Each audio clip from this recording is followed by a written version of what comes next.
इस देश ਦੇ ਵਿੱਚ ਨਵੀਂ ਚੀਜ਼ ਸ਼ੁਰੂ ਹੋਈ ਹੈ। ਭੁੱਖੇ ਲੋਕ ਤਾਂ ਪਹਿਲਾਂ ਹੀ ਸਨ, ਨਵੇਂ ਭੁੱਖੇ ਲੋਕ ਇਨ ਮਿਲੀਅਨਸ ਨਵੇਂ ਪੈਦਾ ਹੋ ਰਹੇ ਨੇ। ਲੇਕਿਨ ਹਿੰਦੁਸਤਾਨ ਨੂੰ ਕੋਈ ਵਿਸ਼ਵ ਗੁਰੂ ਦੀ ਦਾਅਵੇ, ਕੋਈ ਹਿੰਦੁਸਤਾਨ ਹਿੰਦੂ ਰਾਸ਼ਟਰ ਦੇ ਦਾਅਵੇ, ਇਹ ਜਿਹੜੇ ਦਾਅਵਾਦਾਰੀ ਹੈ ਨਾ, ਇਹ ਡੇਂਜਰਸ ਹੈ। ਇਹ ਸਭ ਤੋਂ ਡੇਂਜਰਸ ਗੱਲ ਹੈ। ਹੁਣ ਸਾਡੇ ਸਾਹਮਣੇ ਚੈਲੰਜ ਇਹ ਹੈ, ਬਿਨਾਂ ਕਿਸੇ ਨੂੰ ਲੁੱਟੇ, ਬਿਨਾਂ ਕਿਸੇ ਨੂੰ ਕੁੱਟੇ, ਕੀ ਖੁਸ਼ਹਾਲੀ, ਕੀ ਬਰਾਬਰਤਾ, ਕੀ ਬਰਾਬਰ ਦੇ ਮੌਕੇ ਇਹ ਪੈਦਾ ਹੋ ਸਕਦੇ ਨੇ ਦੁਨੀਆ ਦੇ ਉੱਤੇ। ਇਹ ਚੈਲੰਜ ਹੈ। ਸਾਨੂੰ ਇੱਕ ਗੱਲ ਪਤਾ ਲੱਗੀ ਹੈ ਕਿ ਕਿਸੇ ਕਿਸਮ ਦਾ ਕੋਈ ਨਿਯਮ ਕਾਨੂੰਨ ਜ਼ਾਹਿਰਾ ਤੌਰ ਤੇ ਦੇਸ਼ ਵਿੱਚ ਨਹੀਂ ਹੈ ਤੇ ਇਹ ਸੁਪਰੀਮ ਕੋਰਟ ਦੇ ਸਾਹਮਣੇ ਵਾਜ਼ਿਆ ਕਰ ਦਿੱਤਾ ਗਿਆ।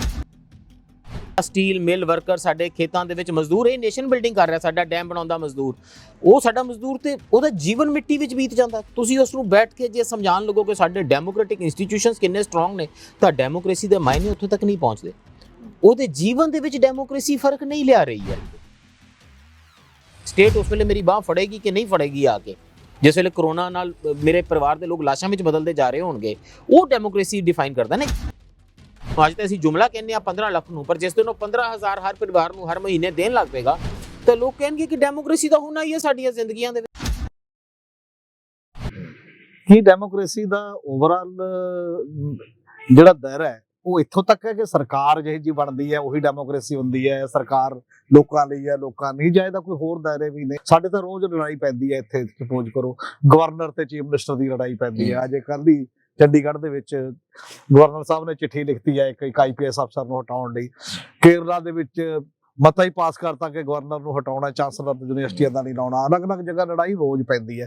ਪ੍ਰਸ਼ਾਸਨਿਕ ਤਰੀਕਿਆਂ ਦੀ ਵੀ ਲੜਾਈ। ਅਸੀਂ ਉਸ ਪ੍ਰਸ਼ਾਸਨਿਕ ਤਰੀਕਿਆਂ ਦੀ ਲੜਾਈ ਦੇ ਵਿੱਚ ਹੀ ਡੈਮੋਕ੍ਰੇਸੀ ਲੱਭ ਰਹੇ ਹਾਂ। ਜਾਂ ਵੋਟਾਂ ਪਾਉਣ ਦਾ ਵੀ ਗੁਜਰਾਤ 'ਚ ਹੋ ਗਈ, ਹਿਮਾਚਲ ਦਾ ਰਿਜ਼ਲਟ ਆ ਗਿਆ ਤੇ ਉਹਦੇ ਵਿੱਚੋਂ 24 ਤੇ ਚਲੇ ਗਏ ਹੁਣ ਸਿੱਧੇ ਕਿ 24 'ਚ ਫਿਰ ਕਿਹਦੀ ਸਰਕਾਰ ਬਣੂਗੀ, ਜਾਂ ਕਈ ਰਾਜਾਂ 27 'ਚ ਕਿਹਦੀ ਸਰਕਾਰ ਬਣੂਗੀ। ਸਰਕਾਰਾਂ ਬਣਨਾ ਜਾਂ ਹਟਣਾ ਹੀ ਕੀ ਸਾਡੀ ਡੈਮੋਕ੍ਰੇਸੀ ਦਾ ਜਿਹੜੀ ਬਹਿਸ ਹੈ, ਚਰਚਾ ਹੈ ਜਾਂ ਸੰਵਾਦ ਹੈ, ਉੱਥੇ ਤੱਕ ਹੀ ਸੀਮਤ ਹੈ, ਜਾਂ ਸਾਨੂੰ ਹੋਰ ਦਾਇਰੇ ਦੇ ਵਿੱਚ ਵੀ ਡੈਮੋਕ੍ਰੇਸੀ ਨੂੰ ਜੀਵਨ ਜਾਂਚ ਦੇ ਰੂਪ 'ਚ, ਵੱਖ-ਵੱਖ ਪਹਿਲੂਆਂ ਦੇ ਰੂਪ ਦੇ ਵਿੱਚ ਕੋਈ ਚਰਚਾ ਕਰਨੀ ਚਾਹੀਦੀ ਹੈ। ਹਾਂ, ਮੈਨੂੰ ਲੱਗਦਾ ਹੈ ਹਮੀਰ ਜੀ ਤੁਸੀਂ ਬੜੀ ਇਹ ਜ਼ਰੂਰੀ ਇੱਕ ਵਿਸ਼ਾ ਜਿਹੜਾ ਹੈਗਾ ਉਠਾਇਆ। ਡੈਮੋਕ੍ਰੇਸੀ ਦੇਖੋ, ਜਿਸ ਤਰ੍ਹਾਂ ਤੁਸੀਂ ਜ਼ਿਕਰ ਕੀਤਾ ਕਿ ਬਹੁਤ ਸਾਰਾ ਅੱਜ ਦੇ ਸਮੇਂ ਦੇ ਵਿੱਚ ਜੋ ਚੱਲ ਰਹੀਆਂ ਨੇ, ਜੋ ਸਾਡੇ ਸਾਹਮਣੇ ਚਿੱਠੀਆਂ ਦੀ ਗੱਲ ਤੁਸੀਂ ਕੀਤੀ ਜਾਂ ਮਤੇ ਦੀ ਗੱਲ ਕੀਤੀ, ਇਹਦੇ ਵਿੱਚੋਂ ਚੀਜ਼ਾਂ ਨੂੰ ਸਮਝਣ ਦੀ ਕੋਸ਼ਿਸ਼ ਕੀਤੀ ਜਾ ਰਹੀ ਹੈ। ਲੇਕਿਨ ਮੈਨੂੰ ਲੱਗਦਾ ਕੁਝ ਹੋਰ ਸਟਰਾਈਕਿੰਗ ਪਹਿਲੂ ਨੇ ਜਿਨ੍ਹਾਂ ਤੇ ਧਿਆਨ ਇੱਕਦਮ ਦੇਣਾ ਸਾਡਾ ਆਉਣਾ ਚਾਹੀਦਾ। ਜਿਵੇਂ ਡੈਮੋਕ੍ਰੇਸੀ ਦਾ ਇੱਕ ਜ਼ਰੂਰੀ ਥੰਮ ਜਿਵੇਂ ਮੀਡੀਆ ਨੂੰ ਮੰਨਿਆ ਜਾਂਦਾ ਹੈ, ਲੇਕਿਨ ਪਿਛਲੇ ਦਿਨਾਂ ਦੇ ਵਿੱਚ ਆਪਾਂ ਦੇਖ ਰਹੇ ਹਾਂ ਕਿ ਮੀਡੀਆ ਦਾ ਇੱਕ ਪ੍ਰਾਇਮਰੀ ਕੁਐਸਚਨ ਕੀ ਹੁੰਦਾ ਹੈ ਕਿ ਆਪੋਜੀਸ਼ਨ ਕੋਲ ਚਿਹਰਾ ਹੈ ਨਹੀਂ। ਜਿਵੇਂ 24 ਦੀ ਤੁਸੀਂ ਗੱਲ ਕੀਤੀ, ਮੀਡੀਆ ਦਾ ਇੱਕ ਪ੍ਰਾਇਮਰੀ ਕਾਮਨ ਕੁਐਸਚਨ ਹੈ ਵੀ ਆਪੋਜੀਸ਼ਨ ਦਾ ਫਿਰ ਚਿਹਰਾ ਕੌਣ ਹੋਏਗਾ ਜੀ, ਕਿਉਂਕਿ ਮਤਲਬ ਰੂਲਿੰਗ ਕੋਲ ਤੇ ਚਿਹਰਾ ਜਾਂ BJP ਕੋਲ ਤੇ ਚਿਹਰਾ ਹੈ, ਮੋਦੀ ਹੈ, ਤੇ ਉਹਦੇ ਕਾਊਂਟਰ ਚਿਹਰਾ ਕੀ ਹੋਏਗਾ। ਜਦੋਂ ਖੁਦ ਮੀਡੀਆ, ਖੁਦ ਜੋ ਡੈਮੋਕ੍ਰੇਸੀ ਦਾ ਇੱਕ ਇੰਪੋਰਟੈਂਟ ਪਿਲਰ ਹੈ ਤੇ ਜਿਹੜਾ ਅਟੈਕ ਤੇ ਹੈ ਅੱਜ ਦੇ ਸਮੇਂ 'ਚ, ਅੰਡਰ ਅਟੈਕ ਹੈ, ਉਹ ਪਿਲਰ ਖੁਦ ਕੁਐਸਚਨ ਇਹ ਉੱਠ ਚੁੱਕ ਰਿਹਾ ਹੈ ਕਿ ਚਿਹਰਾ ਕੌਣ ਹੋਏਗਾ। ਸੋ ਇਹਦਾ ਮਤਲਬ ਕਿਤੇ ਨਾ ਕਿਤੇ ਡੈਮੋਕ੍ਰੇਸੀ ਦਾ ਆਈਡੀਆ ਜਿਹੜਾ ਹੈਗਾ ਉਹ ਖੁਦ ਡੈਮੋਕ੍ਰੈਟਿਕ ਫੰਕਸ਼ਨਰੀਜ਼ ਦੇ ਵਿੱਚੋਂ ਗਾਇਬ ਹੁੰਦਾ ਚਲਾ ਜਾ ਰਿਹਾ। ਮੈਂ ਹੁਣੇ ਅੱਜ ਦੇ ਪ੍ਰੋਗਰਾਮ 'ਚ ਆਉਣ ਤੋਂ ਪਹਿਲਾਂ ਮੈਨੂੰ ਲੱਗ ਰਿਹਾ ਸੀਗਾ ਕਿ ਇੱਕ ਅੱਜ ਜ਼ਰੂਰੀ ਚੀਜ਼ ਇੰਟਰੋਡਿਊਸ ਕਰਾਈਏ। VDEM ਇੱਕ ਹੈ ਇੰਸਟੀਚਿਊਟ ਹੈ ਜੋ ਸਵੀਡਨ ਦੇ ਵਿੱਚ ਬੇਸਡ ਹੈ। ਉਹ ਇੱਕ ਡੈਮੋਕ੍ਰੇਸੀ ਰਿਪੋਰਟ ਛਾਪਦਾ ਹੈ ਹਰ ਸਾਲ, ਔਰ ਉਹਨਾਂ ਨੇ ਡੈਮੋਕ੍ਰੇਸੀ ਦਾ ਸਰਵੇ ਜਿਹੜਾ ਹੈਗਾ ਉਹ ਬਹੁਤ ਵੱਡੇ ਪੱਧਰ ਦੇ ਉੱਤੇ ਸਰਵੇਸ ਕਰਦੇ ਨੇ। ਉਹਨਾਂ ਦੇ ਮਤਲਬ ਮਿਲੀਅਨਸ ਆਫ ਡਾਟਾ ਪੁਆਇੰਟਸ ਨੇ ਜਿਹੜੇ ਬਹੁਤ ਕ੍ਰੈਡੀਬਲ ਹੈ, ਔਰ ਉਹ ਬੜਾ ਕ੍ਰੈਡੀਬਲ ਰਿਪੋਰਟ ਮੰਨੀ ਜਾਂਦੀ ਹੈ। VDEM ਕਹਿ ਰਿਹਾ ਹੈ ਕਿ ਹਿੰਦੁਸਤਾਨ ਜਿਹੜਾ ਹੈ ਉਹ ਸਭ ਤੋਂ ਤੇਜ਼ੀ ਨਾਲ ਅਥੋਰੀਟੇਰੀਅਨਿਜ਼ਮ ਵੱਲ ਨੂੰ ਜਾਂਦੇ ਹੋਏ ਜਿਹੜੇ ਮੁਲਕ ਨੇ, ਟੌਪ ਦੇ 10 ਉਹਨਾਂ ਚੋਂ ਇੱਕ ਹੈ। ਹਿੰਦੁਸਤਾਨ ਟੌਪ ਦੇ 10 ਉਹਨਾਂ ਮੁਲਕਾਂ ਚੋਂ ਹੈ ਜਿਹੜੇ ਤੇਜ਼ੀ ਨਾਲ ਅਥੋਰੀਟੇਰੀਅਨਿਜ਼ਮ ਬਣਦੇ ਚਲੇ ਜਾ ਰਹੇ ਹਨ।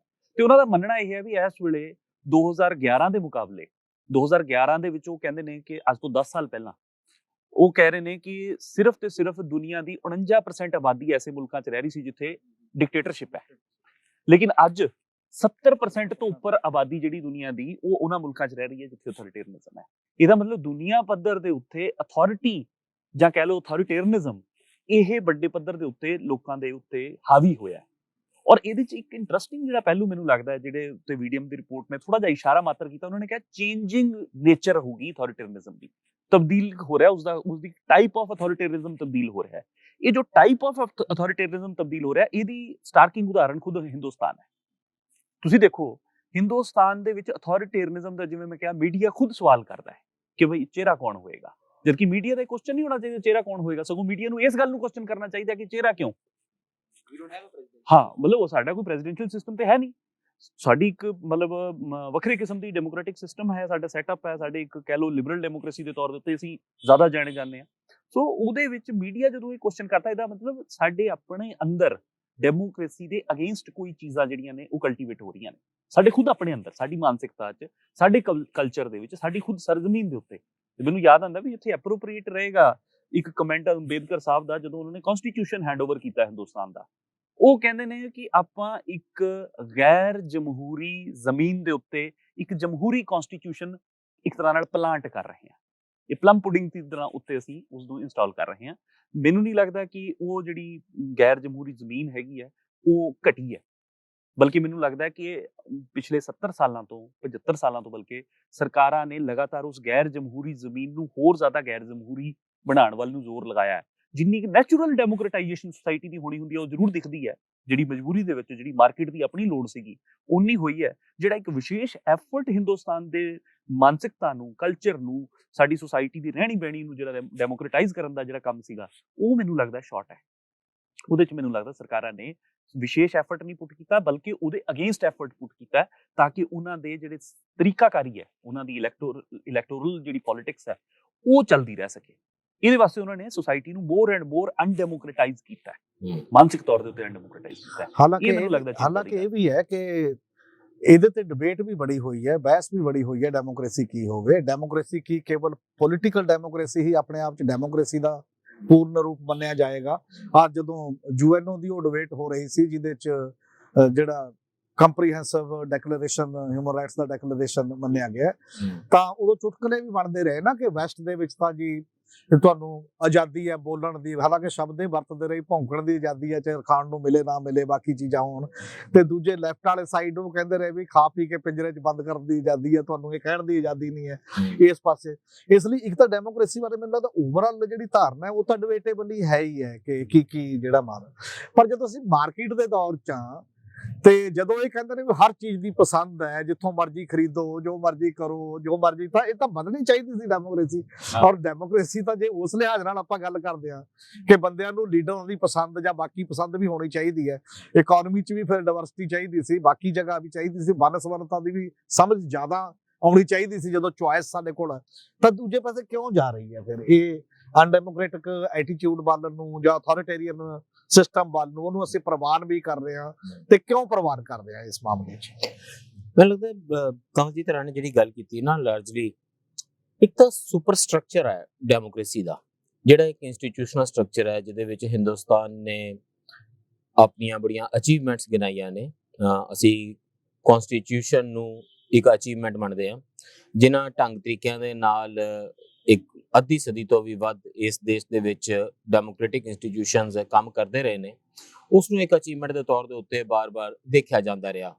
ਘੱਟੋ ਘੱਟ ਸਾਡੇ ਉਹ ਲੋਕ ਜਿਨ੍ਹਾਂ ਦੇ, ਉਹ ਲਿਬਰਲ ਲੋਕ ਵੀ ਜਿਨ੍ਹਾਂ ਦੇ ਮਨ ਮਸਤਕ NCERT ਦੀਆਂ ਕਿਤਾਬਾਂ ਤੇ ਆਧਾਰਿਤ ਰਹੇ।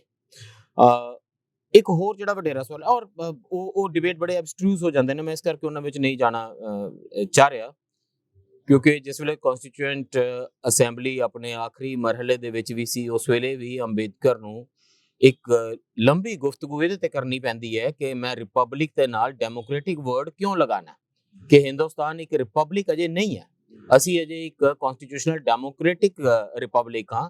ਰਿਪਬਲਿਕ ਦੇ ਵਿੱਚ ਤਾਂ ਫਿਰ ਅਧਿਕਾਰ ਜਿਹੜੇ ਨੇ ਉਹ ਬਹੁਤ ਡਿਲੀਨੇਟ ਹੋ ਚੁੱਕੇ ਹੁੰਦੇ ਨੇ, ਥੱਲੇ ਤੱਕ ਪਹੁੰਚ ਚੁੱਕੇ ਹੁੰਦੇ ਨੇ। ਜਿਹੜੀ ਗੱਲ ਹਮੀਰ ਸਿੰਘ ਜੀ ਨੇ ਸ਼ੁਰੂ ਵਿੱਚ ਕੀਤੀ ਸੀ ਕਿ ਕੀ ਡੈਮੋਕ੍ਰੇਸੀ ਨੂੰ ਇੱਥੋਂ ਨਾਪਿਆ ਜਾ ਸਕਦਾ ਹੈ ਕਿ ਤੁਹਾਡੀ ਸੁਪਰੀਮ ਕੋਰਟ ਠੀਕ ਤਰੀਕੇ ਨਾਲ ਚੱਲ ਰਹੀ ਹੋਵੇ, ਤੁਹਾਡੇ ਅਦਾਰੇ ਠੀਕ ਤਰੀਕੇ ਨਾਲ ਚੱਲ ਰਹੇ ਹੋਣ, ਨਿਆਂ ਦਾ ਜਿਹੜਾ ਪ੍ਰਬੰਧ ਹੈ ਉਹ ਠੀਕ ਚੱਲ ਰਿਹਾ ਹੋਵੇ, ਤੁਹਾਡੀਆਂ ਇਲੈਕਸ਼ਨਾਂ ਫ੍ਰੀ ਤੇ ਫੇਅਰ ਸੱਚਮੁੱਚ ਹੁੰਦੀਆਂ ਹੋਣ, ਤੇ ਫਿਰ ਕੀ ਉਹ ਰਿਪਰੈਜ਼ੈਂਟੇਟਿਵ ਡੈਮੋਕ੍ਰੇਸੀ ਮੰਨੀ ਜਾਵੇਗੀ? ਸਵਾਲ ਇਹ ਹੈ ਕਿ ਡੈਮੋਕ੍ਰੇਸੀ ਦਾ ਆਮ ਵਿਅਕਤੀ ਦੀ ਜ਼ਿੰਦਗੀ ਦੇ ਨਾਲ ਕੀ ਸੰਬੰਧ ਆ, ਉਹਦਾ ਖਾਣ ਪੀਣ ਪੱਧਰ, ਉਹਦੀ ਜੀਵਨ ਸ਼ੈਲੀ, ਉਹਦਾ ਸੋਚਣ ਦਾ ਢੰਗ, ਆਪਣੇ ਪਰਿਵਾਰ ਦੇ ਪ੍ਰਤੀ ਉਹਦਾ ਵਤੀਰਾ, ਆਪਣੇ ਪਰਿਵਾਰ ਦੀਆਂ ਔਰਤਾਂ ਦੇ ਪ੍ਰਤੀ ਉਹਦਾ ਵਤੀਰਾ, ਉਹਨੂੰ ਜਿਹੜੇ ਅਸੀਂ ਹੀਲੇ ਵਸੀਲੇ ਜ਼ਿੰਦਗੀ ਬਸਰ ਕਰਨ ਲਈ ਦਿੰਦੇ ਹਾਂ ਉਹਨਾਂ ਪ੍ਰਤੀ ਉਹਦੀ ਐਕਸੈਸ, ਉਹਦੀਆਂ ਅਪਰਚੁਨਿਟੀਜ਼, ਇਹ ਸਾਰੀਆਂ ਵੀ ਉਸ ਡੈਮੋਕ੍ਰੇਸੀ ਬਾਰੇ ਜੇ ਬਹਿਸ ਦਾ ਹਿੱਸਾ ਨਹੀਂ ਹੈ, ਔਰ ਇਹ ਬਹਿਸ ਦਾ ਹਿੱਸਾ ਨਹੀਂ ਰਹੀਆਂ ਇੱਕ ਲੰਬਾ ਸਮਾਂ। ਇਸੇ ਕਰਕੇ ਜਿਸ ਵੇਲੇ ਵੱਡੇ ਇੰਸਟੀਟਿਊਸ਼ਨਸ ਭੁਰਦੇ ਚਲੇ ਜਾ ਰਹੇ ਸੀ ਤੇ ਦੇਸ਼ ਦੇ ਵਿੱਚ ਹਾਹਾਕਾਰ ਨਹੀਂ ਸੀ ਮਚ ਰਹੀ, ਬਲਕਿ ਉਹ ਪੋਲੀਟੀਕਲ ਪਾਰਟੀ ਤੇ ਉਹ ਵਾਲੀਆਂ ਰਾਜਨੀਤਿਕ ਫੋਰਸਿਸ ਜਿਹੜੀਆਂ ਇਹਨਾਂ ਨੂੰ ਖੋਰਾ ਲਾ ਰਹੀਆਂ ਸੀ, ਉਹ ਬਕਾਇਦਾ ਲਾਰਜਲੀ ਫ੍ਰੀ ਐਂਡ ਫੇਅਰ ਇਲੈਕਸ਼ਨਾਂ ਦੇ ਵਿੱਚੋਂ ਜੇ ਤੁਸੀਂ ਪੈਸੇ ਤੇ ਮਸਕੂਲਰ ਪਾਵਰ ਉਹਨਾਂ ਸਭ ਚੀਜ਼ਾਂ ਨੂੰ ਕੱਢ ਦਿਓ ਤਾਂ ਉਹਨਾਂ ਦੀ ਬਿਨਾਂ ਦੇ ਉੱਤੇ ਵੱਡੇ ਲੋਕ ਫਤਵੇ ਨਾਲ ਜਿੱਤ ਕੇ ਆ ਰਹੀਆਂ ਸੀ। ਜੇ ਡੈਮੋਕ੍ਰੇਸੀ ਦੀਆਂ ਕਲਾਸੀਕਲ ਪਰਿਭਾਸ਼ਾਵਾਂ ਤੋਂ ਦੇਖਣਾ ਤਾਂ ਫਿਰ ਲੋਕ ਉਹਨਾਂ ਨੂੰ ਮਾਨਤਾ ਦੇ ਰਹੇ ਨੇ ਤੇ ਫਤਵਾ ਦੇ ਰਹੇ ਨੇ ਕਿ ਤੁਸੀਂ ਇਸੇ ਤਰੀਕੇ ਨਾਲ ਡੈਮੋਕ੍ਰੈਟਿਕ ਇੰਸਟੀਟਿਊਸ਼ਨਸ ਦਾ ਘਾਣ ਕਰਦੇ ਚਲੇ ਜਾਓ। ਇਹ ਅਦਾਰਾ ਖੁਸ਼ੀ ਜਿਹੜੀ ਹੈ ਉਹ ਹਿੰਦੁਸਤਾਨ ਦੇ ਵਿੱਚ ਦੁਨੀਆ ਦੇਖ ਰਹੀ ਹੈ ਤੇ ਵੀਡਮ ਦੀ ਜਿਹੜੀ ਰਿਪੋਰਟ ਹੈ ਉਹ ਬੇਸਿਕਲੀ ਉਹਨੂੰ ਅੰਕੜਿਆਂ ਦੇ ਵਿੱਚ ਸਾਹਮਣੇ ਮੈਥਮੈਟਿਕਲੀ ਇਕੁਏਸ਼ਨ ਦੇ ਵਾਂਗ ਸਾਬਤ ਕਰ ਰਹੀ ਹੈ। ਸਵਾਲ ਇਹ ਹੈ ਕਿ ਸਾਡੇ ਵਿਅਕਤੀ ਦਾ ਮੰਨ ਲਓ ਉਹ ਡੈਮੋਕ੍ਰੇਸੀ ਨੂੰ ਕੋਈ ਤਰੀਕੇ ਨਾਲ ਨਾਪਣ ਵਾਲਿਆਂ ਨੇ ਮਿੱਟੀ ਨਾਲੋਂ ਬੰਦੇ ਦੇ ਡਿਸਟੈਂਸ ਨੂੰ ਨਾਪ ਕੇ ਵੀ ਡੈਮੋਕ੍ਰੇਸੀ ਦੀ ਸਕੇਲ ਬਣਾਈ ਹੈ। ਜੇ ਸਾਡੇ ਬੱਚੇ ਜੰਮਦੇ ਮਿੱਟੀ ਘੱਟੇ ਦੇ ਵਿੱਚ ਨੇ, ਖੇਡਦੇ ਮਿੱਟੀ ਘੱਟੇ ਦੇ ਵਿੱਚ ਨੇ, ਉਹਨਾਂ ਦੇ ਸਕੂਲ ਮਿੱਟੀ ਘੱਟੇ ਵਰਗੇ ਨੇ, ਉਹਨਾਂ ਦੀਆਂ ਜ਼ਿੰਦਗੀਆਂ, ਉਹਨਾਂ ਦੇ ਕੰਮ ਕਰਨ ਦੀਆਂ ਥਾਵਾਂ ਮਿੱਟੀ ਘੱਟੇ ਵਰਗੀਆਂ ਨੇ, ਜਿਹੋ ਜੇ ਸਾਡੀਆਂ ਵਰਕਿੰਗ ਕੰਡੀਸ਼ਨਸ ਨੇ, ਜਿੱਥੇ ਸਾਡੇ ਮਜ਼ਦੂਰ ਕੰਮ ਕਰਦੇ ਨੇ, ਨੇਸ਼ਨ ਬਿਲਡਿੰਗ ਕੌਣ ਕਰਦਾ? ਤੁਸੀਂ ਸਾਰਾ ਜਿਹੜੇ ਸਾਡੇ ਲੋਕ ਲਿਬਰਲ ਲੈਫਟ ਲਿਬਰਲ ਜਿਹੜੇ ਸੋਵੀਅਤ ਸਾਹਿਤ ਉੱਤੇ ਪਲਦੇ ਨੇ ਉਹ ਤਾਂ ਘੱਟੋ ਘੱਟ ਬਿਲੀਵ ਕਰਦੇ ਨੇ ਨਾ ਕਿ ਸਾਡਾ ਸਟੀਲ ਮਿਲ ਵਰਕਰ ਸਾਡੇ ਖੇਤਾਂ ਦੇ ਵਿੱਚ ਮਜ਼ਦੂਰ ਇਹ ਨੇਸ਼ਨ ਬਿਲਡਿੰਗ ਕਰ ਰਿਹਾ, ਸਾਡਾ ਡੈਮ ਬਣਾਉਂਦਾ ਮਜ਼ਦੂਰ, ਉਹ ਸਾਡਾ ਮਜ਼ਦੂਰ ਤੇ ਉਹਦਾ ਜੀਵਨ ਮਿੱਟੀ ਵਿੱਚ ਬੀਤ ਜਾਂਦਾ। ਤੁਸੀਂ ਉਸ ਨੂੰ ਬੈਠ ਕੇ ਜੇ ਸਮਝਾਉਣ ਲੱਗੋ ਕਿ ਸਾਡੇ ਡੈਮੋਕ੍ਰੈਟਿਕ ਇੰਸਟੀਟਿਊਸ਼ਨਸ ਕਿੰਨੇ ਸਟਰੋਂਗ ਨੇ ਤਾਂ ਡੈਮੋਕ੍ਰੇਸੀ ਦੇ ਮਾਇਨੇ ਉੱਥੇ ਤੱਕ ਨਹੀਂ ਪਹੁੰਚਦੇ। ਉਹਦੇ ਜੀਵਨ ਦੇ ਵਿੱਚ ਡੈਮੋਕ੍ਰੇਸੀ ਫਰਕ ਨਹੀਂ ਲਿਆ ਰਹੀ ਹੈ। ਸੋ ਇਹ ਦੋਨੋਂ ਪਾਸਿਆਂ ਤੋਂ ਦੇਖਣਾ ਹੋਏਗਾ ਕਿ ਇੱਕ ਡੈਮੋਕ੍ਰੈਟਿਕ ਇੰਸਟੀਟਿਊਸ਼ਨਸ ਜਿਹੜਾ ਡਿਬੇਟ ਲਾਰਜਲੀ ਸੋਸਾਇਟੀ ਦੀ ਇਲੀਟ ਦਾ, ਪੱਤਰਕਾਰਾਂ ਦਾ, ਬੁੱਧੀਜੀਵੀਆਂ ਦਾ, ਇਸ ਕਿਸਮ ਦੇ ਪ੍ਰੋਗਰਾਮ ਦੇਖਣ ਵਾਲਿਆਂ ਦਾ, ਔਰ ਦੂਸਰਾ ਡੈਮੋਕ੍ਰੇਸੀ ਦਾ ਉਹ ਡਿਬੇਟ ਜਿੱਥੋਂ ਲੋਕਾਂ ਨੂੰ ਇਹ ਪਤਾ ਲੱਗੇ ਕਿ ਇਹ ਇੱਕ ਇਹੋ ਜਿਹਾ ਨਿਆਂ ਵਾਲਾ ਸਿਸਟਮ ਹੈ, ਦੇਸ਼ ਨੂੰ ਚਲਾਉਣ ਵਾਲਾ ਸਿਸਟਮ ਹੈ ਜਿਹਦਾ ਮੇਰੀ ਜ਼ਿੰਦਗੀ ਦੇ ਨਾਲ ਕੋਈ ਰਾਬਤਾ ਬਣਿਆ ਹੋਇਆ ਹੈ। ਮੇਰੀ ਬੱਚੀ ਪੜ੍ਹ ਪਾਏਗੀ ਕਿ ਨਹੀਂ ਪੜ੍ਹ ਪਾਏਗੀ, ਆਪਣੀ ਮਰਜ਼ੀ ਦੇ ਮੁੰਡੇ ਨਾਲ ਵਿਆਹ ਕਰਵਾ ਪਾਏਗੀ ਕਿ ਨਹੀਂ ਕਰਵਾ ਪਾਏਗੀ, ਮੇਰਾ ਬਾਪ ਮਰ ਰਿਹਾ ਹੋਏਗਾ, ਹਸਪਤਾਲ ਦੇ ਅੰਦਰ ਇਲਾਜ ਹੋਏਗਾ ਤੇ ਵਿਚਕਾਰ ਜਿਹੜਾ ਸ਼ੀਸ਼ੇ ਦਾ ਦਰਵਾਜ਼ਾ ਹੈ ਉਹਨੂੰ ਖੋਲਣ ਲਈ ਮੈਨੂੰ ਕਿੰਨੇ ਕੁ ਪੈਸੇ ਦਰਕਾਰ ਹੋਣਗੇ, ਸਟੇਟ ਉਸ ਵੇਲੇ ਮੇਰੀ ਬਾਹ ਫੜੇਗੀ ਕਿ ਨਹੀਂ ਫੜੇਗੀ ਆ ਕੇ, ਜਿਸ ਵੇਲੇ ਕਰੋਨਾ ਨਾਲ ਮੇਰੇ ਪਰਿਵਾਰ ਦੇ ਲੋਕ ਲਾਸ਼ਾਂ ਵਿੱਚ ਬਦਲਦੇ ਜਾ ਰਹੇ ਹੋਣਗੇ, ਉਹ ਡੈਮੋਕ੍ਰੇਸੀ ਡਿਫਾਈਨ ਕਰਦਾ ਨਾ ਕੋਈ ਵੀ ਇੱਕ ਬਿਲਕੁਲ ਸੁਭਾਵਿਕ ਤੌਰ ਤੇ ਨਹੀਂ ਮੈਨੂੰ ਲੱਗਦਾ ਜਿਵੇਂ ਅਸੀਂ ਪ੍ਰਵਾਨ ਕਰ ਲਿਆ ਉਹ ਸਾਰੀਆਂ ਚੀਜ਼ਾਂ ਨੂੰ। ਚਲੋ ਇੱਕ ਤਾਂ ਹੁੰਦਾ ਬਰਾਬਰ ਦੇ ਮੌਕੇ ਦੇਣਾ, ਬਰਾਬਰ ਦੇ ਹਨਾ ਸਾਰੇ ਚੀਜ਼ਾਂ ਨੇ, ਇੱਕ ਹੁੰਦਾ ਬਰਾਬਰੀ ਛੱਡੋ, ਬਰਾਬਰੀ ਤਾਂ ਬਾਅਦ ਦੀ ਗੱਲ ਹੈ ਜੇ ਜਿਹੜੀ ਹੋਏਗੀ, ਮੌਕੇ ਦੇਣਾ ਤਾਂ ਬਰਾਬਰ ਦੇ ਡੈਮੋਕ੍ਰੇਸੀ ਦਾ ਬੇਸਿਕ ਅਸੂਲ ਚ ਆਉਣਾ ਚਾਹੀਦਾ ਨਾ। ਜਿਵੇਂ ਸਕੂਲ ਨੇ ਤਾਂ ਇਕੁਅਲ ਐਜੂਕੇਸ਼ਨ, ਤਾਂ ਇੱਕੋ ਜਿਹੇ ਸਕੂਲ ਹੋਣਗੇ ਤਾਂ ਇਕੁਅਲ ਐਜੂਕੇਸ਼ਨ ਦਾ ਕੋਈ ਮਾੜਾ ਮੋਟਾ ਮੌਕਾ ਸਮਝਾਂਗੇ ਆਪਾਂ ਕਿ ਮੌਕਾ ਮਿਲ ਰਿਹਾ ਹੈ। ਹਸਪਤਾਲ ਨੇ, ਹਸਪਤਾਲ ਚ ਹੁਣ ਤਾਂ ਇਹ ਹੈ ਕਿ ਤਾਂ 5 ਸਟਾਰ ਕਲਚਰ ਦੇ ਹਸਪਤਾਲ ਨੇ, ਜਿਹੜਾ ਕਾਰਪੋਰੇਟ ਹਸਪਤਾਲ ਆਪਾਂ ਕਹਿੰਦੇ ਆ ਕਿ ਉੱਥੇ ਜਾਓ ਮਰੀਜ਼ ਦਾਖਲ ਕਰਾਓ ਤੇ ਬਾਹਰ ਆ ਜਾਓ, ਤੁਹਾਡਾ ਕੋਈ ਉਹ ਨਹੀਂ। ਇੱਕ ਸਰਕਾਰੀ ਜਾਂ ਦੂਸਰੇ ਹਸਪਤਾਲ ਨੇ ਬਹੁਤ ਛੋਟੇ, ਉਹਨਾਂ ਦਾ ਆਪਾਂ ਦੇਖ ਹੀ ਰਹੇ ਹਾਂ ਸਾਰੇ ਕਿਤੇ। ਤਾਂ ਉਸ ਪਾਸੇ ਵੱਲ ਨੂੰ ਜਦੋਂ ਜਾਊਗਾ ਪਹਿਲਾਂ ਹੀ ਪਾੜਾ ਉੱਥੋਂ ਸਟਾਰਟ ਹੋ ਜਾਣਾ ਹੈ ਜਿੱਥੋਂ ਸ਼ੁਰੂ ਹੋਏ ਸੀਗੇ, ਤਾਂ ਫਿਰ ਉਧਰ ਨੂੰ ਹੀ ਜਾਏਗਾ ਨਾ ਕਿਤੇ ਨਾ ਕਿਤੇ ਮਾਮਲਾ। ਮੈਨੂੰ ਲੱਗਦਾ ਹਮੀਰ ਜੀ ਜਿਹੜਾ ਸਵਾਲ ਐਸਪੀ ਜੀ ਉਹਨਾਂ ਨੇ ਉਠਾਇਆ ਕਿ ਡੈਮੋਕ੍ਰੇਸੀ, ਮੈਂ ਇਸਨੂੰ ਇਸ ਤਰ੍ਹਾਂ ਪੁੱਟ ਕਰਨਾ ਚਾਹ ਰਿਹਾ ਕਿ ਦੇਖੋ ਹਿੰਦੁਸਤਾਨ ਦੇ ਵਿੱਚ ਡੈਮੋਕ੍ਰੇਸੀ ਜਦੋਂ ਆਈ ਹੈ, ਜਦੋਂ ਜਿਹੜੀ ਉਸ ਕਨਸਟੀਟਿਊਸ਼ਨਲ ਬਹਿਸ ਦੀ ਜਦੋਂ ਗੱਲ ਕਰ ਰਹੇ ਹਾਂ ਕਿ ਰਿਪਬਲਿਕ ਲਿਖਣਾ ਕਿ ਨਹੀਂ ਲਿਖਣਾ ਡੈਮੋਕ੍ਰੇਸੀ, ਜਦੋਂ ਇਸ ਲੈਵਲ ਦੇ ਉੱਤੇ ਦਰਜ ਹਿੰਦੁਸਤਾਨ 'ਚ ਬਹਿਸ ਹੋ ਰਹੀ ਸੀ, ਉਦੋਂ ਇੱਕ ਵੱਡਾ ਦਾਅਵਾ ਹਿੰਦੁਸਤਾਨ 'ਚ ਠੋਕਿਆ ਗਿਆ ਸੀ। ਉਹ ਇਹ ਸੀ ਜਿਹੜਾ ਲਿਬਰਲ ਡੈਮੋਕ੍ਰੇਸੀ ਨੇ ਪੂਰੀ ਦੁਨੀਆ ਤੇ ਠੋਕਿਆ ਦਾਅਵਾ। ਉਹਨਾਂ ਨੇ ਕਿਹਾ ਕਿ ਹੁਣ ਇੱਕ ਐਸਾ ਨਿਜ਼ਾਮ ਅਸੀਂ ਲੱਭ ਲਿਆ ਜਿਹੜਾ ਦੁਨੀਆ ਨੂੰ ਖੁਸ਼ਹਾਲੀ ਦੇਵੇਗਾ ਤੇ ਅਮਨ ਦੇਵੇਗਾ। ਇਹ ਦਾਅਵਾ ਹੈ ਪ੍ਰਮੁੱਖ ਤੌਰ ਦੇ ਉੱਤੇ। ਹੋਇਆ ਕੀ ਹੈ ਕਿ ਅਸਲ ਦੇ ਵਿੱਚ ਇਹ ਦਾਅਵਾ ਫਲॉप ਕੀਤਾ ਹੈ, ਇਹ ਦਾਅਵਾ ਬੁਰੇ ਤਰੀਕੇ ਨਾਲ ਫਲॉप ਹੋਇਆ। ਹੁਣ ਇਹਦਾ ਜਿਹੜਾ ਕਾਊਂਟਰ ਮਾਡਲ ਸੀਗਾ, ਜਿਹਨੂੰ ਕਹਿੰਦੇ ਸੋਵੀਅਤ ਯੂਨੀਅਨ ਵਾਲਾ ਕਹਿ ਲਈਏ ਆਪਾਂ, ਹੋਇਆ ਇਹ ਕਿ ਉਹ ਵੀ ਇਸ ਦੇ ਕਾਊਂਟਰ ਓਡਾ ਵੱਡਾ ਦਾਅਵਾ ਜਿੰਨਾ ਉਹਨਾਂ ਨੇ ਠੋਕਿਆ ਸੀਗਾ ਉਹ ਵੀ ਉਸ ਤੇ ਫਲॉप ਕਰ ਗਿਆ। ਹੁਣ ਦੁਨੀਆ ਜਿਹੜੀ ਹੈਗੀ ਉਹ ਦੋ ਦਾਅਵਿਆਂ ਦੇ ਵਿੱਚ ਕਨਫਿਊਜ਼ਡ ਹੈ ਤੇ ਠੀਕ ਉਸ ਦੌਰਾਨ ਇੱਕ ਹੋਰ ਦਾਅਵਾ ਜਿਹੜਾ ਪੁਰਾਤਨ ਪੂਰੀ ਦੁਨੀਆ ਪਿੱਛੋਂ ਆ ਰਿਹਾ ਹੈ, ਮਤਲਬ ਉਸ ਤੋਂ ਵੀ 200 ਸਾਲ ਪਿੱਛੋਂ, ਉਹ ਆ ਕੇ ਕਹਿ ਰਿਹਾ ਕਿ ਛੱਡੋ ਸਾਰਾ ਕੁਝ, ਸਾਡਾ ਕੁਝ ਨਹੀਂ, ਬਸ ਤੁਹਾਡੇ ਤੋਂ ਕੁਝ ਨਹੀਂ ਹੋ ਰਿਹਾ, ਅਸੀਂ ਕਰਕੇ ਦੇਵਾਂਗੇ ਤੁਹਾਨੂੰ, ਕਿਉਂਕਿ ਅਸੀਂ ਪਹਿਲਾਂ ਤੋਂ ਮਨਾਰਕੀਜ਼ ਚਲਾਈਆਂ ਨੇ, ਉਹਨਾਂ ਦੇ ਤੁਸੀਂ ਤਾਨਾਸ਼ਾਹਾਂ ਦੀ ਸ਼ਾਨੋ ਸ਼ੌਕਤ ਦੇਖੋ, ਤੁਸੀਂ ਤਾਨਾਸ਼ਾਹਾਂ ਦੀ ਮਤਲਬ ਦੌਲਤ ਦੇਖੋ, ਅਸੀਂ ਉਹ ਮਤਲਬ ਭਾਰਤ ਨੂੰ ਸੋਨੇ ਦੀ ਚਿੜੀਆ ਮਤਲਬ ਉਸ ਦੌਰ ਦੀ ਮਤਲਬ ਭਾਰਤ ਨੂੰ ਲੈਵਲ ਦੇ ਉੱਤੇ ਅਸੀਂ ਲੈ ਜਾਾਂਗੇ।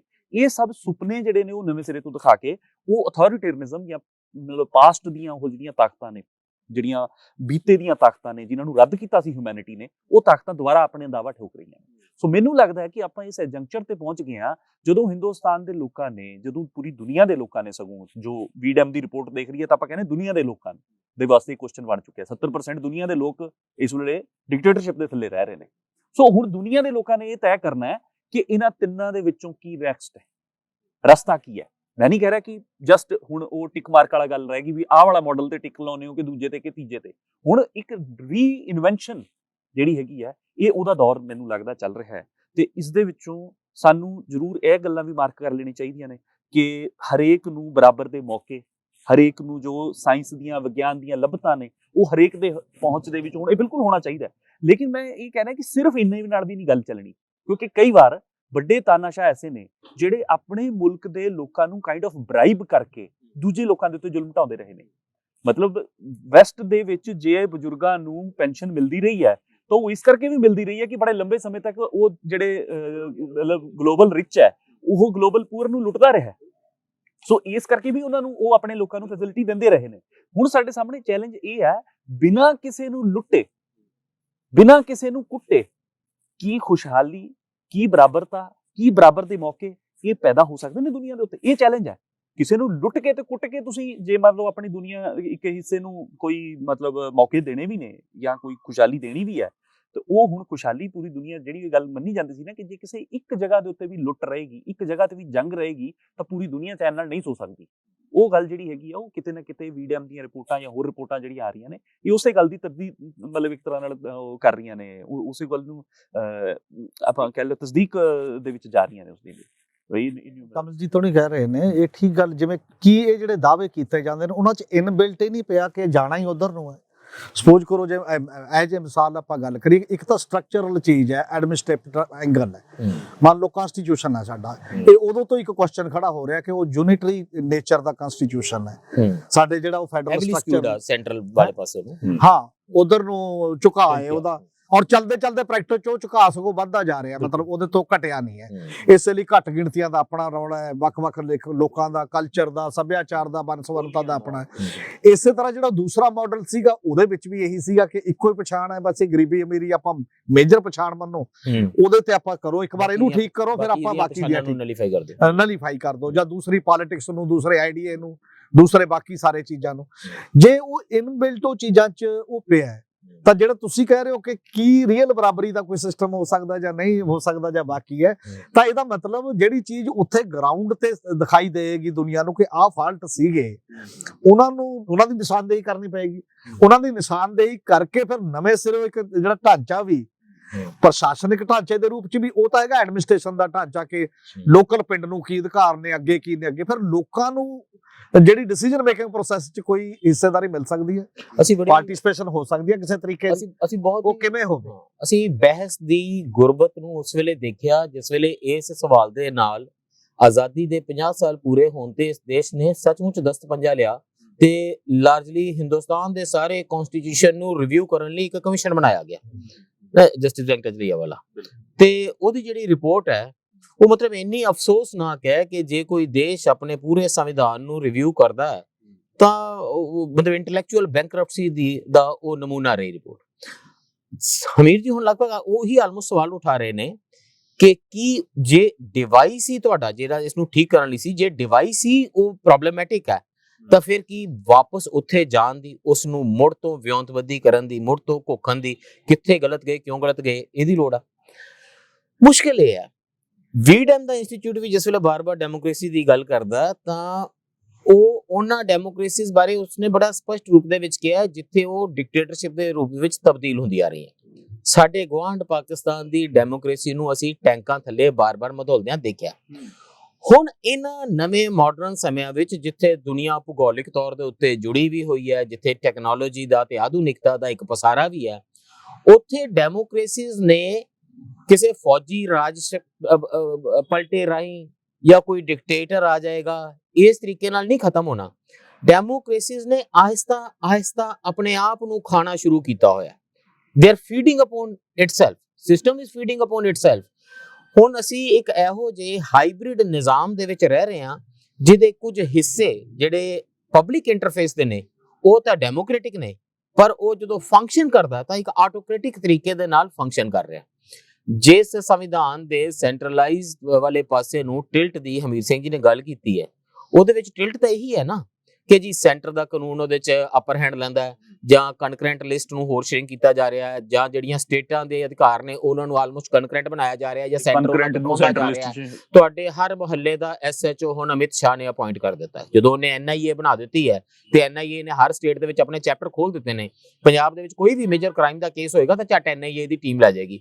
ਲਾ ਐਂਡ ਆਰਡਰ ਆਖਰੀ ਇੱਕ ਸਟੇਟ ਦੇ ਕੋਲ ਪਾਵਰ ਸੀ ਕਿ ਹਿੰਦੁਸਤਾਨ ਦਾ ਪ੍ਰਧਾਨ ਮੰਤਰੀ ਵੀ ਚਾਹੇ ਕਿ ਉਹ ਬੰਦਾ ਅਰੈਸਟ ਕਰਨਾ ਹੈ, ਤਾਂ ਜਦੋਂ ਤੱਕ ਹੋਮ ਮਿਨਿਸਟਰ ਨਹੀਂ ਚਾਹੇਗਾ ਤਾਂ ਇਲਾਕੇ ਦਾ SHO ਨਹੀਂ ਉਹਦੇ ਥਰੂ ਨਹੀਂ ਜਾਏਗਾ ਤਾਂ ਉਹ ਅਰੈਸਟ ਨਹੀਂ ਹੋ ਸਕਦਾ ਸੀ। ਉਹ ਸਿਸਟਮ ਹੁਣ ਖਤਮ ਹੋ ਗਿਆ। ਹੁਣ ਤਾਂ ਚੀਫ ਮਿਨਿਸਟਰ ਵੀ ਪ੍ਰਾਈਮ ਮਿਨਿਸਟਰ ਆਪ ਹੀ ਨੇ। ਜਿਨ੍ਹਾਂ ਤਰੀਕਿਆਂ ਦੇ ਨਾਲ ਗੁਜਰਾਤ ਦੇ ਵਿੱਚ ਇਲੈਕਸ਼ਨ ਹੋਈ ਹੈ ਤੇ ਜਿਨ੍ਹਾਂ ਤਰੀਕਿਆਂ ਨਾਲ ਪ੍ਰਧਾਨ ਮੰਤਰੀ ਖੁਦ ਜਾ ਕੇ ਕਹਿੰਦੇ ਨੇ ਕਿ ਕਿਸੇ ਨੂੰ ਨਾ ਦੇਖੋ, ਸਿਰਫ ਮੇਰਾ ਚਿਹਰਾ ਦੇਖੋ ਤੇ ਵੋਟ ਪਾਓ। ਹੁਣ ਤੇ ਅਸੀਂ ਹਕੀਕੀ ਸੈਂਟਰਲਾਈਜ਼ਡ ਸਿਸਟਮ ਵੱਲ ਨੂੰ ਜਾ ਰਹੇ ਹਾਂ ਤੇ ਪੂਰੇ ਦੇਸ਼ ਦਾ ਇੱਕ ਰਾਸ਼ਟਰਪਤੀ ਚੁਣ ਰਹੇ ਹਾਂ ਜਿਹਦਾ ਨਾਮ ਅਸੀਂ ਪਾਰਲੀਮੈਂਟਰੀ ਡੈਮੋਕ੍ਰੇਸੀ ਰੱਖਿਆ ਹੋਇਆ।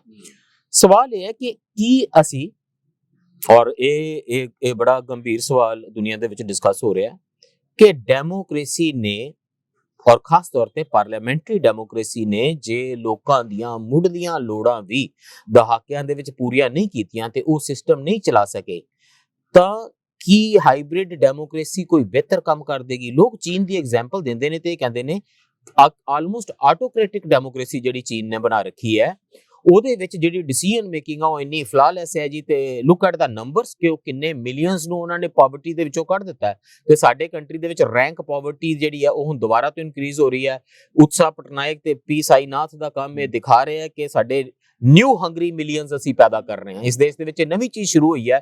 ਭੁੱਖੇ ਲੋਕ ਤਾਂ ਪਹਿਲਾਂ ਹੀ ਸਨ, ਨਵੇਂ ਭੁੱਖੇ ਲੋਕ ਇਨ ਮਿਲੀਅਨਸ ਨਵੇਂ ਪੈਦਾ ਹੋ ਰਹੇ ਨੇ, ਵਿਚ ਮੀਨਸ ਥੱਲੇ ਤੱਕ ਅਨਾਜ, ਭੋਜਨ, ਕੈਲਰੀਜ਼ ਤੱਕ ਨਹੀਂ ਜਾ ਰਹੀਆਂ ਜਿਹੜੀਆਂ ਸਿਰਫ ਜਿਉਂਦੇ ਰਹਿਣ ਲਈ ਨੇ। ਇਹ ਜੀਵਨ ਯਾਪਨ ਲਈ ਨਹੀਂ ਹੈ, ਇਹ ਕੇਵਲ ਜਿਉਂਦੇ ਰਹਿਣ ਲਈ, ਮੁਰਦੇ ਤੇ ਲਾਸ਼ ਤੇ ਉਹਦੇ ਵਿਚਕਾਰ ਫਰਕ ਪੈਦਾ ਕਰਨ ਲਈ ਉਹਨਾਂ ਕੋ ਚਾਹੀਦਾ ਹੁੰਦਾ ਭੋਜਨ, ਉਹਨਾਂ ਵੀ ਅਸੀਂ ਨਹੀਂ ਦੇ ਪਾ ਰਹੇ।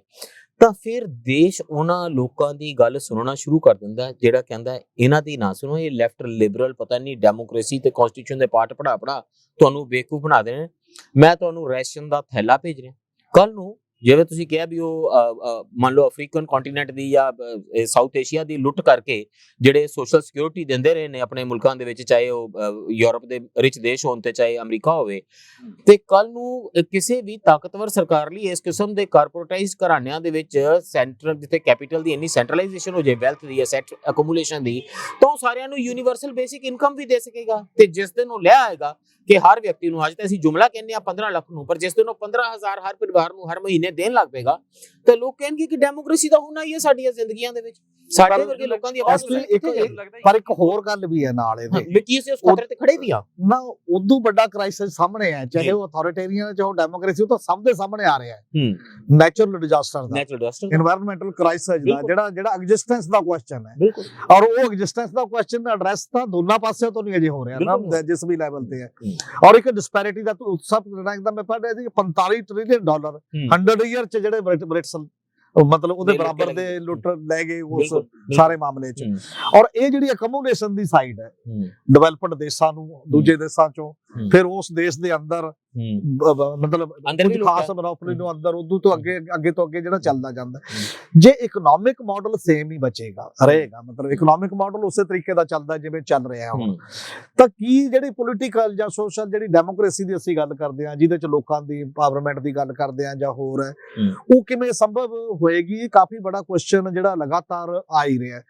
ਔਰ ਕੀ ਹੁਣ ਅਥਾਰਟੇਰੀਅਨ ਰੂਪ ਵੀ ਜੇ ਲੈ ਲੇ ਮੰਨ ਲਓ, ਉਹ ਇਹਨਾਂ ਚੈਲੰਜਸ ਨੂੰ ਕਿਸੇ ਤਰੀਕੇ ਸੋਚਦਾ? ਤੁਸੀਂ ਜਿਹੜੇ ਵੀ ਲੋਕ ਦੁਨੀਆ ਦੇ ਇੱਕ ਲਾ ਦਿਓ ਤੇ ਕੀ ਉਹ ਕਲਾਈਮੇਟ ਜਿਹੜਾ ਗ੍ਰੀਨ ਪਾਰਟੀ ਦਾ ਸਵਾਲ ਹੈ, ਹਾਂ ਬਿਲਕੁਲ, ਗ੍ਰੀਨ ਮੂਵਮੈਂਟ ਜਿਹੜੀ ਵਰਲਡ ਦੇ ਵਿੱਚ ਚੱਲਦੀ ਹੈ, ਉਹਨਾਂ ਦਾ ਇਹ ਕਹਿਣਾ ਵੀ ਇਹ ਸਿਸਟਮ ਫਸਿਆ ਹੀ ਇੱਥੇ ਆ ਕੇ ਹੈ ਕਿ ਜੇ ਤਾਂ ਇਸੇ ਰਾਹ ਡਿਵੈਲਪ ਕਰਦੇ ਨੇ ਤਾਂ ਉਹ ਡਿਜ਼ਾਸਟਰ ਬੜਾ ਵੱਡਾ ਬਣਦਾ ਜਿਹੜਾ ਕਲਾਈਮੇਟ ਦਾ ਤੇ ਭੁੱਖਮਰੀ ਦਾ ਜਿਹੜਾ ਹੋਵੇ। ਜੇ ਇਸੇ ਰਾਹ ਨਹੀਂ ਤੁਰਦੇ ਤਾਂ ਫੰਡਾਮੈਂਟਲੀ ਇਹ ਫਿਲਾਸਫੀ ਜਾਂ ਇਹ ਮਾਡਲ ਅੱਗੇ ਰਨ ਨਹੀਂ ਕਰ ਰਿਹਾ। ਇਹ ਜਿਹੜਾ ਇੱਕ ਵੱਡਾ ਕ੍ਰਾਈਸਿਸ, ਇਹਦਾ ਹੱਲ ਕੀ ਡੈਮੋਕ੍ਰੇਸੀ ਦੇ ਵਿੱਚ ਹੀ ਹੈ? ਕੀ ਇੰਪਾਵਰਮੈਂਟ ਆਫ ਪੀਪਲ ਚ ਹੈ, ਜਾਂ ਲੋਕ ਆਪੋ ਆਪਣੇ ਢੰਗ ਨਾਲ ਬਨਸਵੰਨੇ ਮਾਡਲ ਤਰਾਸਣ? ਮੈਨੂੰ ਇਹ ਲੱਗਦਾ ਹੈ ਹਮੀਰ ਜੀ, ਇਹਦੇ ਚ ਇੱਕ ਚੀਜ਼ ਜਿਹੜੀ ਸਾਨੂੰ ਹੋਰ ਦਰਜ ਕਰਨੀ ਚਾਹੀਦੀ ਹੈ। ਦੋ ਨੁਕਤਿਆਂ ਦੇ ਉੱਤੇ ਜਿਹੜੀ ਆਪਣੇ ਟੁਕੜਿਆਂ ਚ ਗੱਲ ਆਈ, ਮੈਂ ਜਸਟ ਉਹਨੂੰ ਇਕੱਠਾ ਕਰ ਰਿਹਾ ਇੱਕ ਜਗ੍ਹਾ। ਦੋ ਪੋਲਰਾਈਜੇਸ਼ਨਾਂ ਹੋ ਰਹੀਆਂ। ਇੱਕ ਉਹ ਜਿਹਦੀ ਗੱਲ ਪੀ ਸਾਈਨਾਥ ਉਤਸਾ ਪਟਨਾਇਕ ਨਹੀਂ ਕਰ ਰਹੇ ਨੇ ਕਿ ਇੱਕ ਪਾਸੇ ਸਾਡੇ ਕੋਲ ਨਵੇਂ ਭੁੱਖਿਆਂ ਦੀ ਇੱਕ ਪੂਰੀ ਫੌਜ ਖੜੀ ਹੋ ਰਹੀ ਹੈ, ਭੁੱਖਮਰੀ ਦੇ ਸ਼ਿਕਾਰ ਲੋਕਾਂ ਦੀ ਇੱਕ ਵੱਡੀ ਨਵੀਂ ਖੇਪ ਹਿੰਦੁਸਤਾਨ ਦੇ ਵਿੱਚ ਖੜੀ ਹੋ ਚੁੱਕੀ ਹੈ। ਦੂਜੇ ਪਾਸੇ ਇਸੇ ਹਿੰਦੁਸਤਾਨ ਦੇ ਵਿੱਚ ਦੁਨੀਆ ਦੇ ਸਭ ਤੋਂ ਟੌਪ ਦੇ ਬਿਲੀਨੀਅਰ ਉਹ ਵੀ ਇਸੇ ਹਿੰਦੁਸਤਾਨ ਦੇ ਵਿੱਚੋਂ ਜਾ ਰਹੇ ਆ। ਮਾਡਰਨ ਜਿਹੜੇ ਮਤਲਬ ਸਭ ਤੋਂ ਟੌਪ 100 ਹੈ ਉਹਦੇ ਵਿੱਚ ਹਿੰਦੁਸਤਾਨੀਆਂ ਦੀ ਗਿਣਤੀ ਵਧੀ ਹੈ ਪਿਛਲੇ ਸਮੇਂ 'ਚ, ਖਾਸ ਕਰਕੇ ਕੋਵਿਡ ਨੇ ਹੋਰ ਜ਼ਿਆਦਾ ਵਧਾਤੀ। ਸੋ ਇਹਦਾ ਨਤੀਜਾ ਕੀ ਹੈ? ਇੱਕ ਤਾਂ ਇਹ ਪੋਲਰਾਈਜੇਸ਼ਨ ਹੋ ਰਹੀ ਹੈ ਕਿ richest at the centre and wealth in the periphery and poverty in the periphery. ਦੂਜੀ ਪੋਲਰਾਈਜੇਸ਼ਨ ਜਿਹਨੂੰ ਇਹ VDM ਦੀ ਰਿਪੋਰਟ ਮਾਰਕ ਕਰਦੀ ਹੈ, ਕਿਉਂਕਿ ਉਹਨਾਂ ਨੇ ਤਾਂ ਇਕਨੋਮਿਕ ਫੈਕਟਰ ਨਹੀਂ ਨਾ ਦਿੱਤੇ, ਉਹਨਾਂ ਨੇ ਸਿਰਫ ਤੇ ਸਿਰਫ ਡੈਮੋਕ੍ਰੈਟਿਕ ਅਸੈਸਮੈਂਟ ਕੀਤੀ ਹੈ, ਇੰਸਟੀਟਿਊਸ਼ਨਲ ਅਸੈਸਮੈਂਟ ਕੀਤੀ ਹੈ। ਉਹ ਇੱਕ ਹੋਰ ਕਿਸਮ ਦੀ ਪੋਲਰਾਈਜੇਸ਼ਨ ਜਿਹੜੀ ਰਿਲੀਜੀਅਸ ਪੋਲਰਾਈਜੇਸ਼ਨ ਦੇ ਰੂਪ 'ਚ ਹਿੰਦੁਸਤਾਨ 'ਚ ਹੈ, ਜਾਂ ਕੁਝ ਹੋਰ ਥਾਵਾਂ ਦੇ ਉੱਤੇ ਐਥਨਿਕ ਪੋਲਰਾਈਜੇਸ਼ਨ ਦੇ ਰੂਪ ਦੇ ਵਿੱਚ ਸਾਹਮਣੇ ਆ ਰਹੀ ਹੈ। ਸੋ ਇਸ ਕਿਸਮ ਦੀ ਪੋਲਰਾਈਜੇਸ਼ਨ ਨਾਲੋਂ ਨਾਲ ਹੋ ਰਹੀ ਹੈ। ਹੁਣ ਮੈਂ ਰਿਸ਼ਤਾ ਕੀ ਬਿਠਾਉਣਾ ਚਾਹ ਰਿਹਾ, ਮੈਂ ਕਹਿ ਰਿਹਾ ਕਿ ਦੋਨਾਂ ਪੋਲਰਾਈਜੇਸ਼ਨਾਂ ਦਾ ਆਪਸ 'ਚ ਇੱਕ ਰਿਸ਼ਤਾ ਹੈ। ਇੱਕ ਪਾਸੇ ਆਰਥਿਕਤਾ ਪੋਲਰਾਈਜ਼ ਹੁੰਦੀ ਹੈ ਬੇਹੱਦ ਅਮੀਰਾਂ 'ਚ ਤੇ ਬੇਹੱਦ ਗਰੀਬਾਂ 'ਚ, ਤੇ ਦੂਜੇ ਪਾਸੇ ਉਸੇ ਦੌਰ ਦੇ ਵਿੱਚ ਪੋਲਿਟਿਕਸ ਕੀ ਕਰਦੀ ਹੈ? ਪੋਲਿਟਿਕਸ ਜਿਹੜੀ ਹੈਗੀ ਉਹ ਇੱਕ ਰਿਲੀਜੀਅਸ ਮੈਜੋਰਿਟੀ ਤੇ ਮਿਨੋਰਿਟੀ ਦੇ ਵਿੱਚ ਪੋਲਰਾਈਜੇਸ਼ਨ ਪੋਲਿਟਿਕਸ ਕਰਦੀ ਹੈ। ਇਹਦੇ ਦੋਨਾਂ ਦੇ ਵਿਚਾਲੇ ਪੁਲ ਕੀ ਬਣਿਆ ਹੋਇਆ ਹੈ? ਪੁਲ ਬਣਿਆ ਹੋਇਆ ਹੈ ਹੁਣ ਖੁਦ ਇਲੈਕਟੋਰਲ ਸਿਸਟਮ। ਇਹਨਾਂ ਨੇ ਇਲੈਕਟੋਰਲ ਸਿਸਟਮ ਨੂੰ ਇਸ ਢੰਗ ਨਾਲ ਮੈਨੇਜ ਕਰ ਲਿਆ ਕਿ ਹੁਣ ਇਲੈਕਟੋਰਲ ਸਿਸਟਮ ਪਿਓਰਲੀ ਡਾਟਾ ਦੀ, ਅੰਕੜਿਆਂ ਦੀ ਮੈਨੇਜਮੈਂਟ ਹੈ। ਜਿਹਦੇ ਕੋਲ ਸਭ ਤੋਂ ਵੱਧ ਅੰਕੜੇ ਨੇ, ਜਿਹਦੇ ਕੋਲ ਸਭ ਤੋਂ ਵੱਧ ਉਹਨਾਂ ਅੰਕੜਿਆਂ ਨੂੰ ਮੈਨੂਪੂਲੇਟ ਕਰਨ ਦੀ ਯੋਗਤਾ ਹੈ, ਉਹ ਜਿੱਤ ਜਾਂਦਾ ਹੈ। ਜਿਹਦੇ ਕੋਲ ਸਭ ਤੋਂ ਵੱਧ ਮੀਡੀਆ ਦੇ ਵਿੱਚ ਪਰਸੈਪਸ਼ਨ ਬਿਲਡ ਕਰਨ ਦੀ ਯੋਗਤਾ, ਉਹ ਜਿੱਤ ਜਾਂਦਾ ਹੈ। ਇੱਕ ਬੜੀ ਅਖਾਣ ਮਸ਼ਹੂਰ ਹੋਇਆ ਪਿਛਲੇ ਦਹਾਕੇ ਦੇ ਵਿੱਚ ਕਿ ਰਾਈਟ ਵਿੰਗ ਇਕਨੋਮਿਕਸ ਨੂੰ ਰਾਈਟ ਵਿੰਗ ਪੋਲਿਟਿਕਸ ਚਾਹੀਦੀ ਹੁੰਦੀ ਹੈ, ਉਸ ਤੋਂ ਬਿਨਾਂ ਉਹਦਾ ਸਰਵਾਈਵਲ ਨਹੀਂ ਹੈ। ਜਿਹੜਾ ਤੁਸੀਂ ਅੰਕੜਿਆਂ ਦੀ ਖੇਡ ਹੈ ਉਹਦੇ ਵਿੱਚ ਜੁਟਾਣੀਆਂ ਕੀ ਨੇ? ਸੀਟਾਂ ਜੁਟਾਣੀਆਂ ਨੇ ਨਾ, ਲੋਕ ਸਭਾ ਦੇ ਵਿੱਚ, ਰਾਜ ਸਭਾ 'ਚ, ਸਟੇਟ ਦੀਆਂ ਅਸੈਂਬਲੀਆਂ ਵਿੱਚ ਇਕੁਏਸ਼ਨਾਂ ਸੈੱਟ ਕਰਨੀਆਂ। ਹੁਣ ਉਹਦੇ ਲਈ ਅਸੀਂ ਸਪੈਸ਼ਲੀ ਲਾਜ਼ ਬਣਾਏ ਨੇ ਕਿ ਪਹਿਲਾਂ ਜਿੱਥੇ ਮਤਲਬ ਮੈਂ ਇਹ ਕਾਨੂੰਨ ਸਾਜ਼ੀ ਹੁੰਦੀ ਤਾਂ ਦੇਖੀ ਹੈ ਦੁਨੀਆ ਦੇ ਵਿੱਚ ਕਿ ਚੀਜ਼ਾਂ ਨੂੰ ਹੋਰ ਪਾਰਦਰਸ਼ੀ ਬਣਾਉਣ ਲਈ ਕਾਨੂੰਨ ਬਣਾਇਆ ਜਾ ਰਿਹਾ, ਪਰ ਸਰਕਾਰ ਇੱਕ ਕਾਨੂੰਨ ਪਾਰਲੀਮੈਂਟ ਵਿੱਚ ਲੈ ਕੇ ਆਵੇ ਤੇ ਕਵੇ ਕਿ ਚੀਜ਼ਾਂ ਨੂੰ ਹੋਰ ਓਪੇਕ ਬਣਾਉਣ ਲਈ, ਕਿਉਂਕਿ ਉਹ ਪਾਰਦਰਸ਼ੀ ਨੇ, ਉਹਨਾਂ ਨੂੰ ਹੋਰ ਧੁੰਦਲਾ ਕਰਨ ਲਈ ਅਸੀਂ ਕਾਨੂੰਨ ਲੈ ਰਹੇ ਹਾਂ। ਇਲੈਕਟੋਰਲ ਬੌਂਡਸ ਦਾ ਕਾਨੂੰਨ ਬੇਸਿਕਲੀ ਇਹ ਕਾਨੂੰਨ ਹੈ ਕਿ ਪੋਲੀਟੀਕਲ ਪਾਰਟੀਆਂ ਨੂੰ ਕਿਹੜੇ ਘਰਾਣੇ ਕਿੰਨਾ ਪੈਸਾ ਦਿੰਦੇ ਨੇ ਇਹਦੀ ਜਾਣਕਾਰੀ ਲੋਕਾਂ ਨੂੰ ਨਾ ਦਿੱਤੀ ਜਾਵੇ, ਇਹਦੇ ਲਈ ਅਸੀਂ ਕਾਨੂੰਨ ਪਾਸ ਕੀਤਾ ਤੇ ਸੁਪਰੀਮ ਕੋਰਟ ਉਹਦੇ ਤੇ ਬੈਠੀ ਹੋਈ ਹੈ। ਇਲੈਕਸ਼ਨ ਕਮਿਸ਼ਨ ਨੂੰ ਜਿਸ ਤਰੀਕੇ ਦੇ ਨਾਲ ਸੱਤਾ ਵਿਹੀਨ ਕੀਤਾ ਜਾ ਰਿਹਾ, ਮਤਲਬ ਇੱਕ ਪੂਰੀ ਦੁਨੀਆ ਸਾਹਮਣੇ ਇੰਡੀਆ ਸਟੋਰੀ ਦਾ ਇੱਕ ਵੱਡਾ ਪਾਰਟ ਸੀ, ਖਾਸ ਤੌਰ ਤੇ ਪੋਸਟ TN ਸੈਸ਼ਨ ਸਮਿਆਂ ਦੇ ਵਿੱਚ, ਕਿ ਹਿੰਦੁਸਤਾਨ ਆਪਣੀਆਂ ਫ੍ਰੀ ਐਂਡ ਫੇਅਰ ਇਲੈਕਸ਼ਨਾਂ ਲਈ ਉਹਦੀ ਤਨਜ਼ੀਮ ਸਾਜ਼ੀ ਕਿੰਨੀ ਜ਼ਬਰਦਸਤ ਉਹਨੇ ਕਰ ਦਿੱਤੀ ਹੈ। ਅਸੀਂ ਇੱਕ ਇਹੋ ਜਿਹਾ ਅਦਾਰਾ ਬਣਾ ਦਿੱਤਾ ਜਿਹਦੇ ਪਿੱਛੇ ਸਟੇਟ ਦੀ ਸਾਰੀ ਫੋਰਸ ਆ ਜਾਂਦੀ ਹੈ ਜਿਹੜੀ ਰਾਜਨੀਤਿਕ ਪਾਰਟੀਆਂ ਤੋਂ ਨਿਰਲੇਪ ਹੋਵੇਗੀ। ਹੁਣ ਉਹਦਾ ਪੂਰੀ ਤਰ੍ਹਾਂ ਰਾਜਸੀਕਰਨ ਕੀਤਾ ਹੋਇਆ। ਅੱਜ ਸੁਪਰੀਮ ਕੋਰਟ ਜਿਹੜਾ ਸੁਣ ਰਹੀ ਹੈ ਇਸ ਵੇਲੇ ਕੇਸ ਕਿ ਇਲੈਕਸ਼ਨ ਕਮਿਸ਼ਨਰ ਕਿਵੇਂ ਐਸਟੈਬਲਿਸ਼ ਕੀਤੇ ਚੁਣੇ ਜਾਂਦੇ ਨੇ, ਸਾਨੂੰ ਇੱਕ ਗੱਲ ਪਤਾ ਲੱਗੀ ਹੈ ਕਿ ਕਿਸੇ ਕਿਸਮ ਦਾ ਕੋਈ ਨਿਯਮ ਕਾਨੂੰਨ ਜ਼ਾਹਿਰਾ ਤੌਰ ਤੇ ਦੇਸ਼ ਵਿੱਚ ਨਹੀਂ ਹੈ ਤੇ ਇਹ ਸੁਪਰੀਮ ਕੋਰਟ ਦੇ ਸਾਹਮਣੇ ਵਾਜ਼ਿਆ ਕਰ ਦਿੱਤਾ ਗਿਆ। ਇੱਥੋਂ ਤੱਕ ਕਿ ਸੁਪਰੀਮ ਕੋਰਟ ਨੂੰ ਕਹਿਣਾ ਪਿਆ ਕਿ ਤੁਸੀਂ ਤਾਂ ਅਸਮਾਨੋਂ ਬਿਜਲੀ ਜਿਸ ਸਪੀਡ ਨਾਲ ਆਉਂਦੀ ਹੈ ਉਸ ਸਪੀਡ ਦੇ ਨਾਲ ਇਲੈਕਸ਼ਨ ਕਮਿਸ਼ਨਰ ਲਾ ਰਹੇ ਹੋ। ਤੇ ਜੋ ਇਲੈਕਸ਼ਨ ਕਮਿਸ਼ਨਰ ਦਾ ਹਾਲ ਹੈ, ਸਾਲ ਭਰ ਪਹਿਲਾਂ ਦੀ ਗੱਲ ਹੈ ਕਿ ਪ੍ਰਾਈਮ ਮਿਨਿਸਟਰ ਦਾ ਪੋਲੀਟੀਕਲ ਸੈਕਟਰੀ, ਪ੍ਰਿੰਸੀਪਲ ਸੈਕਟਰੀ, ਉਹ ਪੂਰੇ ਇਲੈਕਸ਼ਨ ਕਮਿਸ਼ਨ ਨੂੰ ਸਮਨ ਕਰਦਾ ਕਿ ਇੱਕ ਮੀਟਿੰਗ ਕਰਨੀ ਹੈ ਬੜੀ ਇੰਪੋਰਟੈਂਟ, ਤੁਸੀਂ ਇੱਥੇ ਹਾਜ਼ਰ ਹੋਵੋ।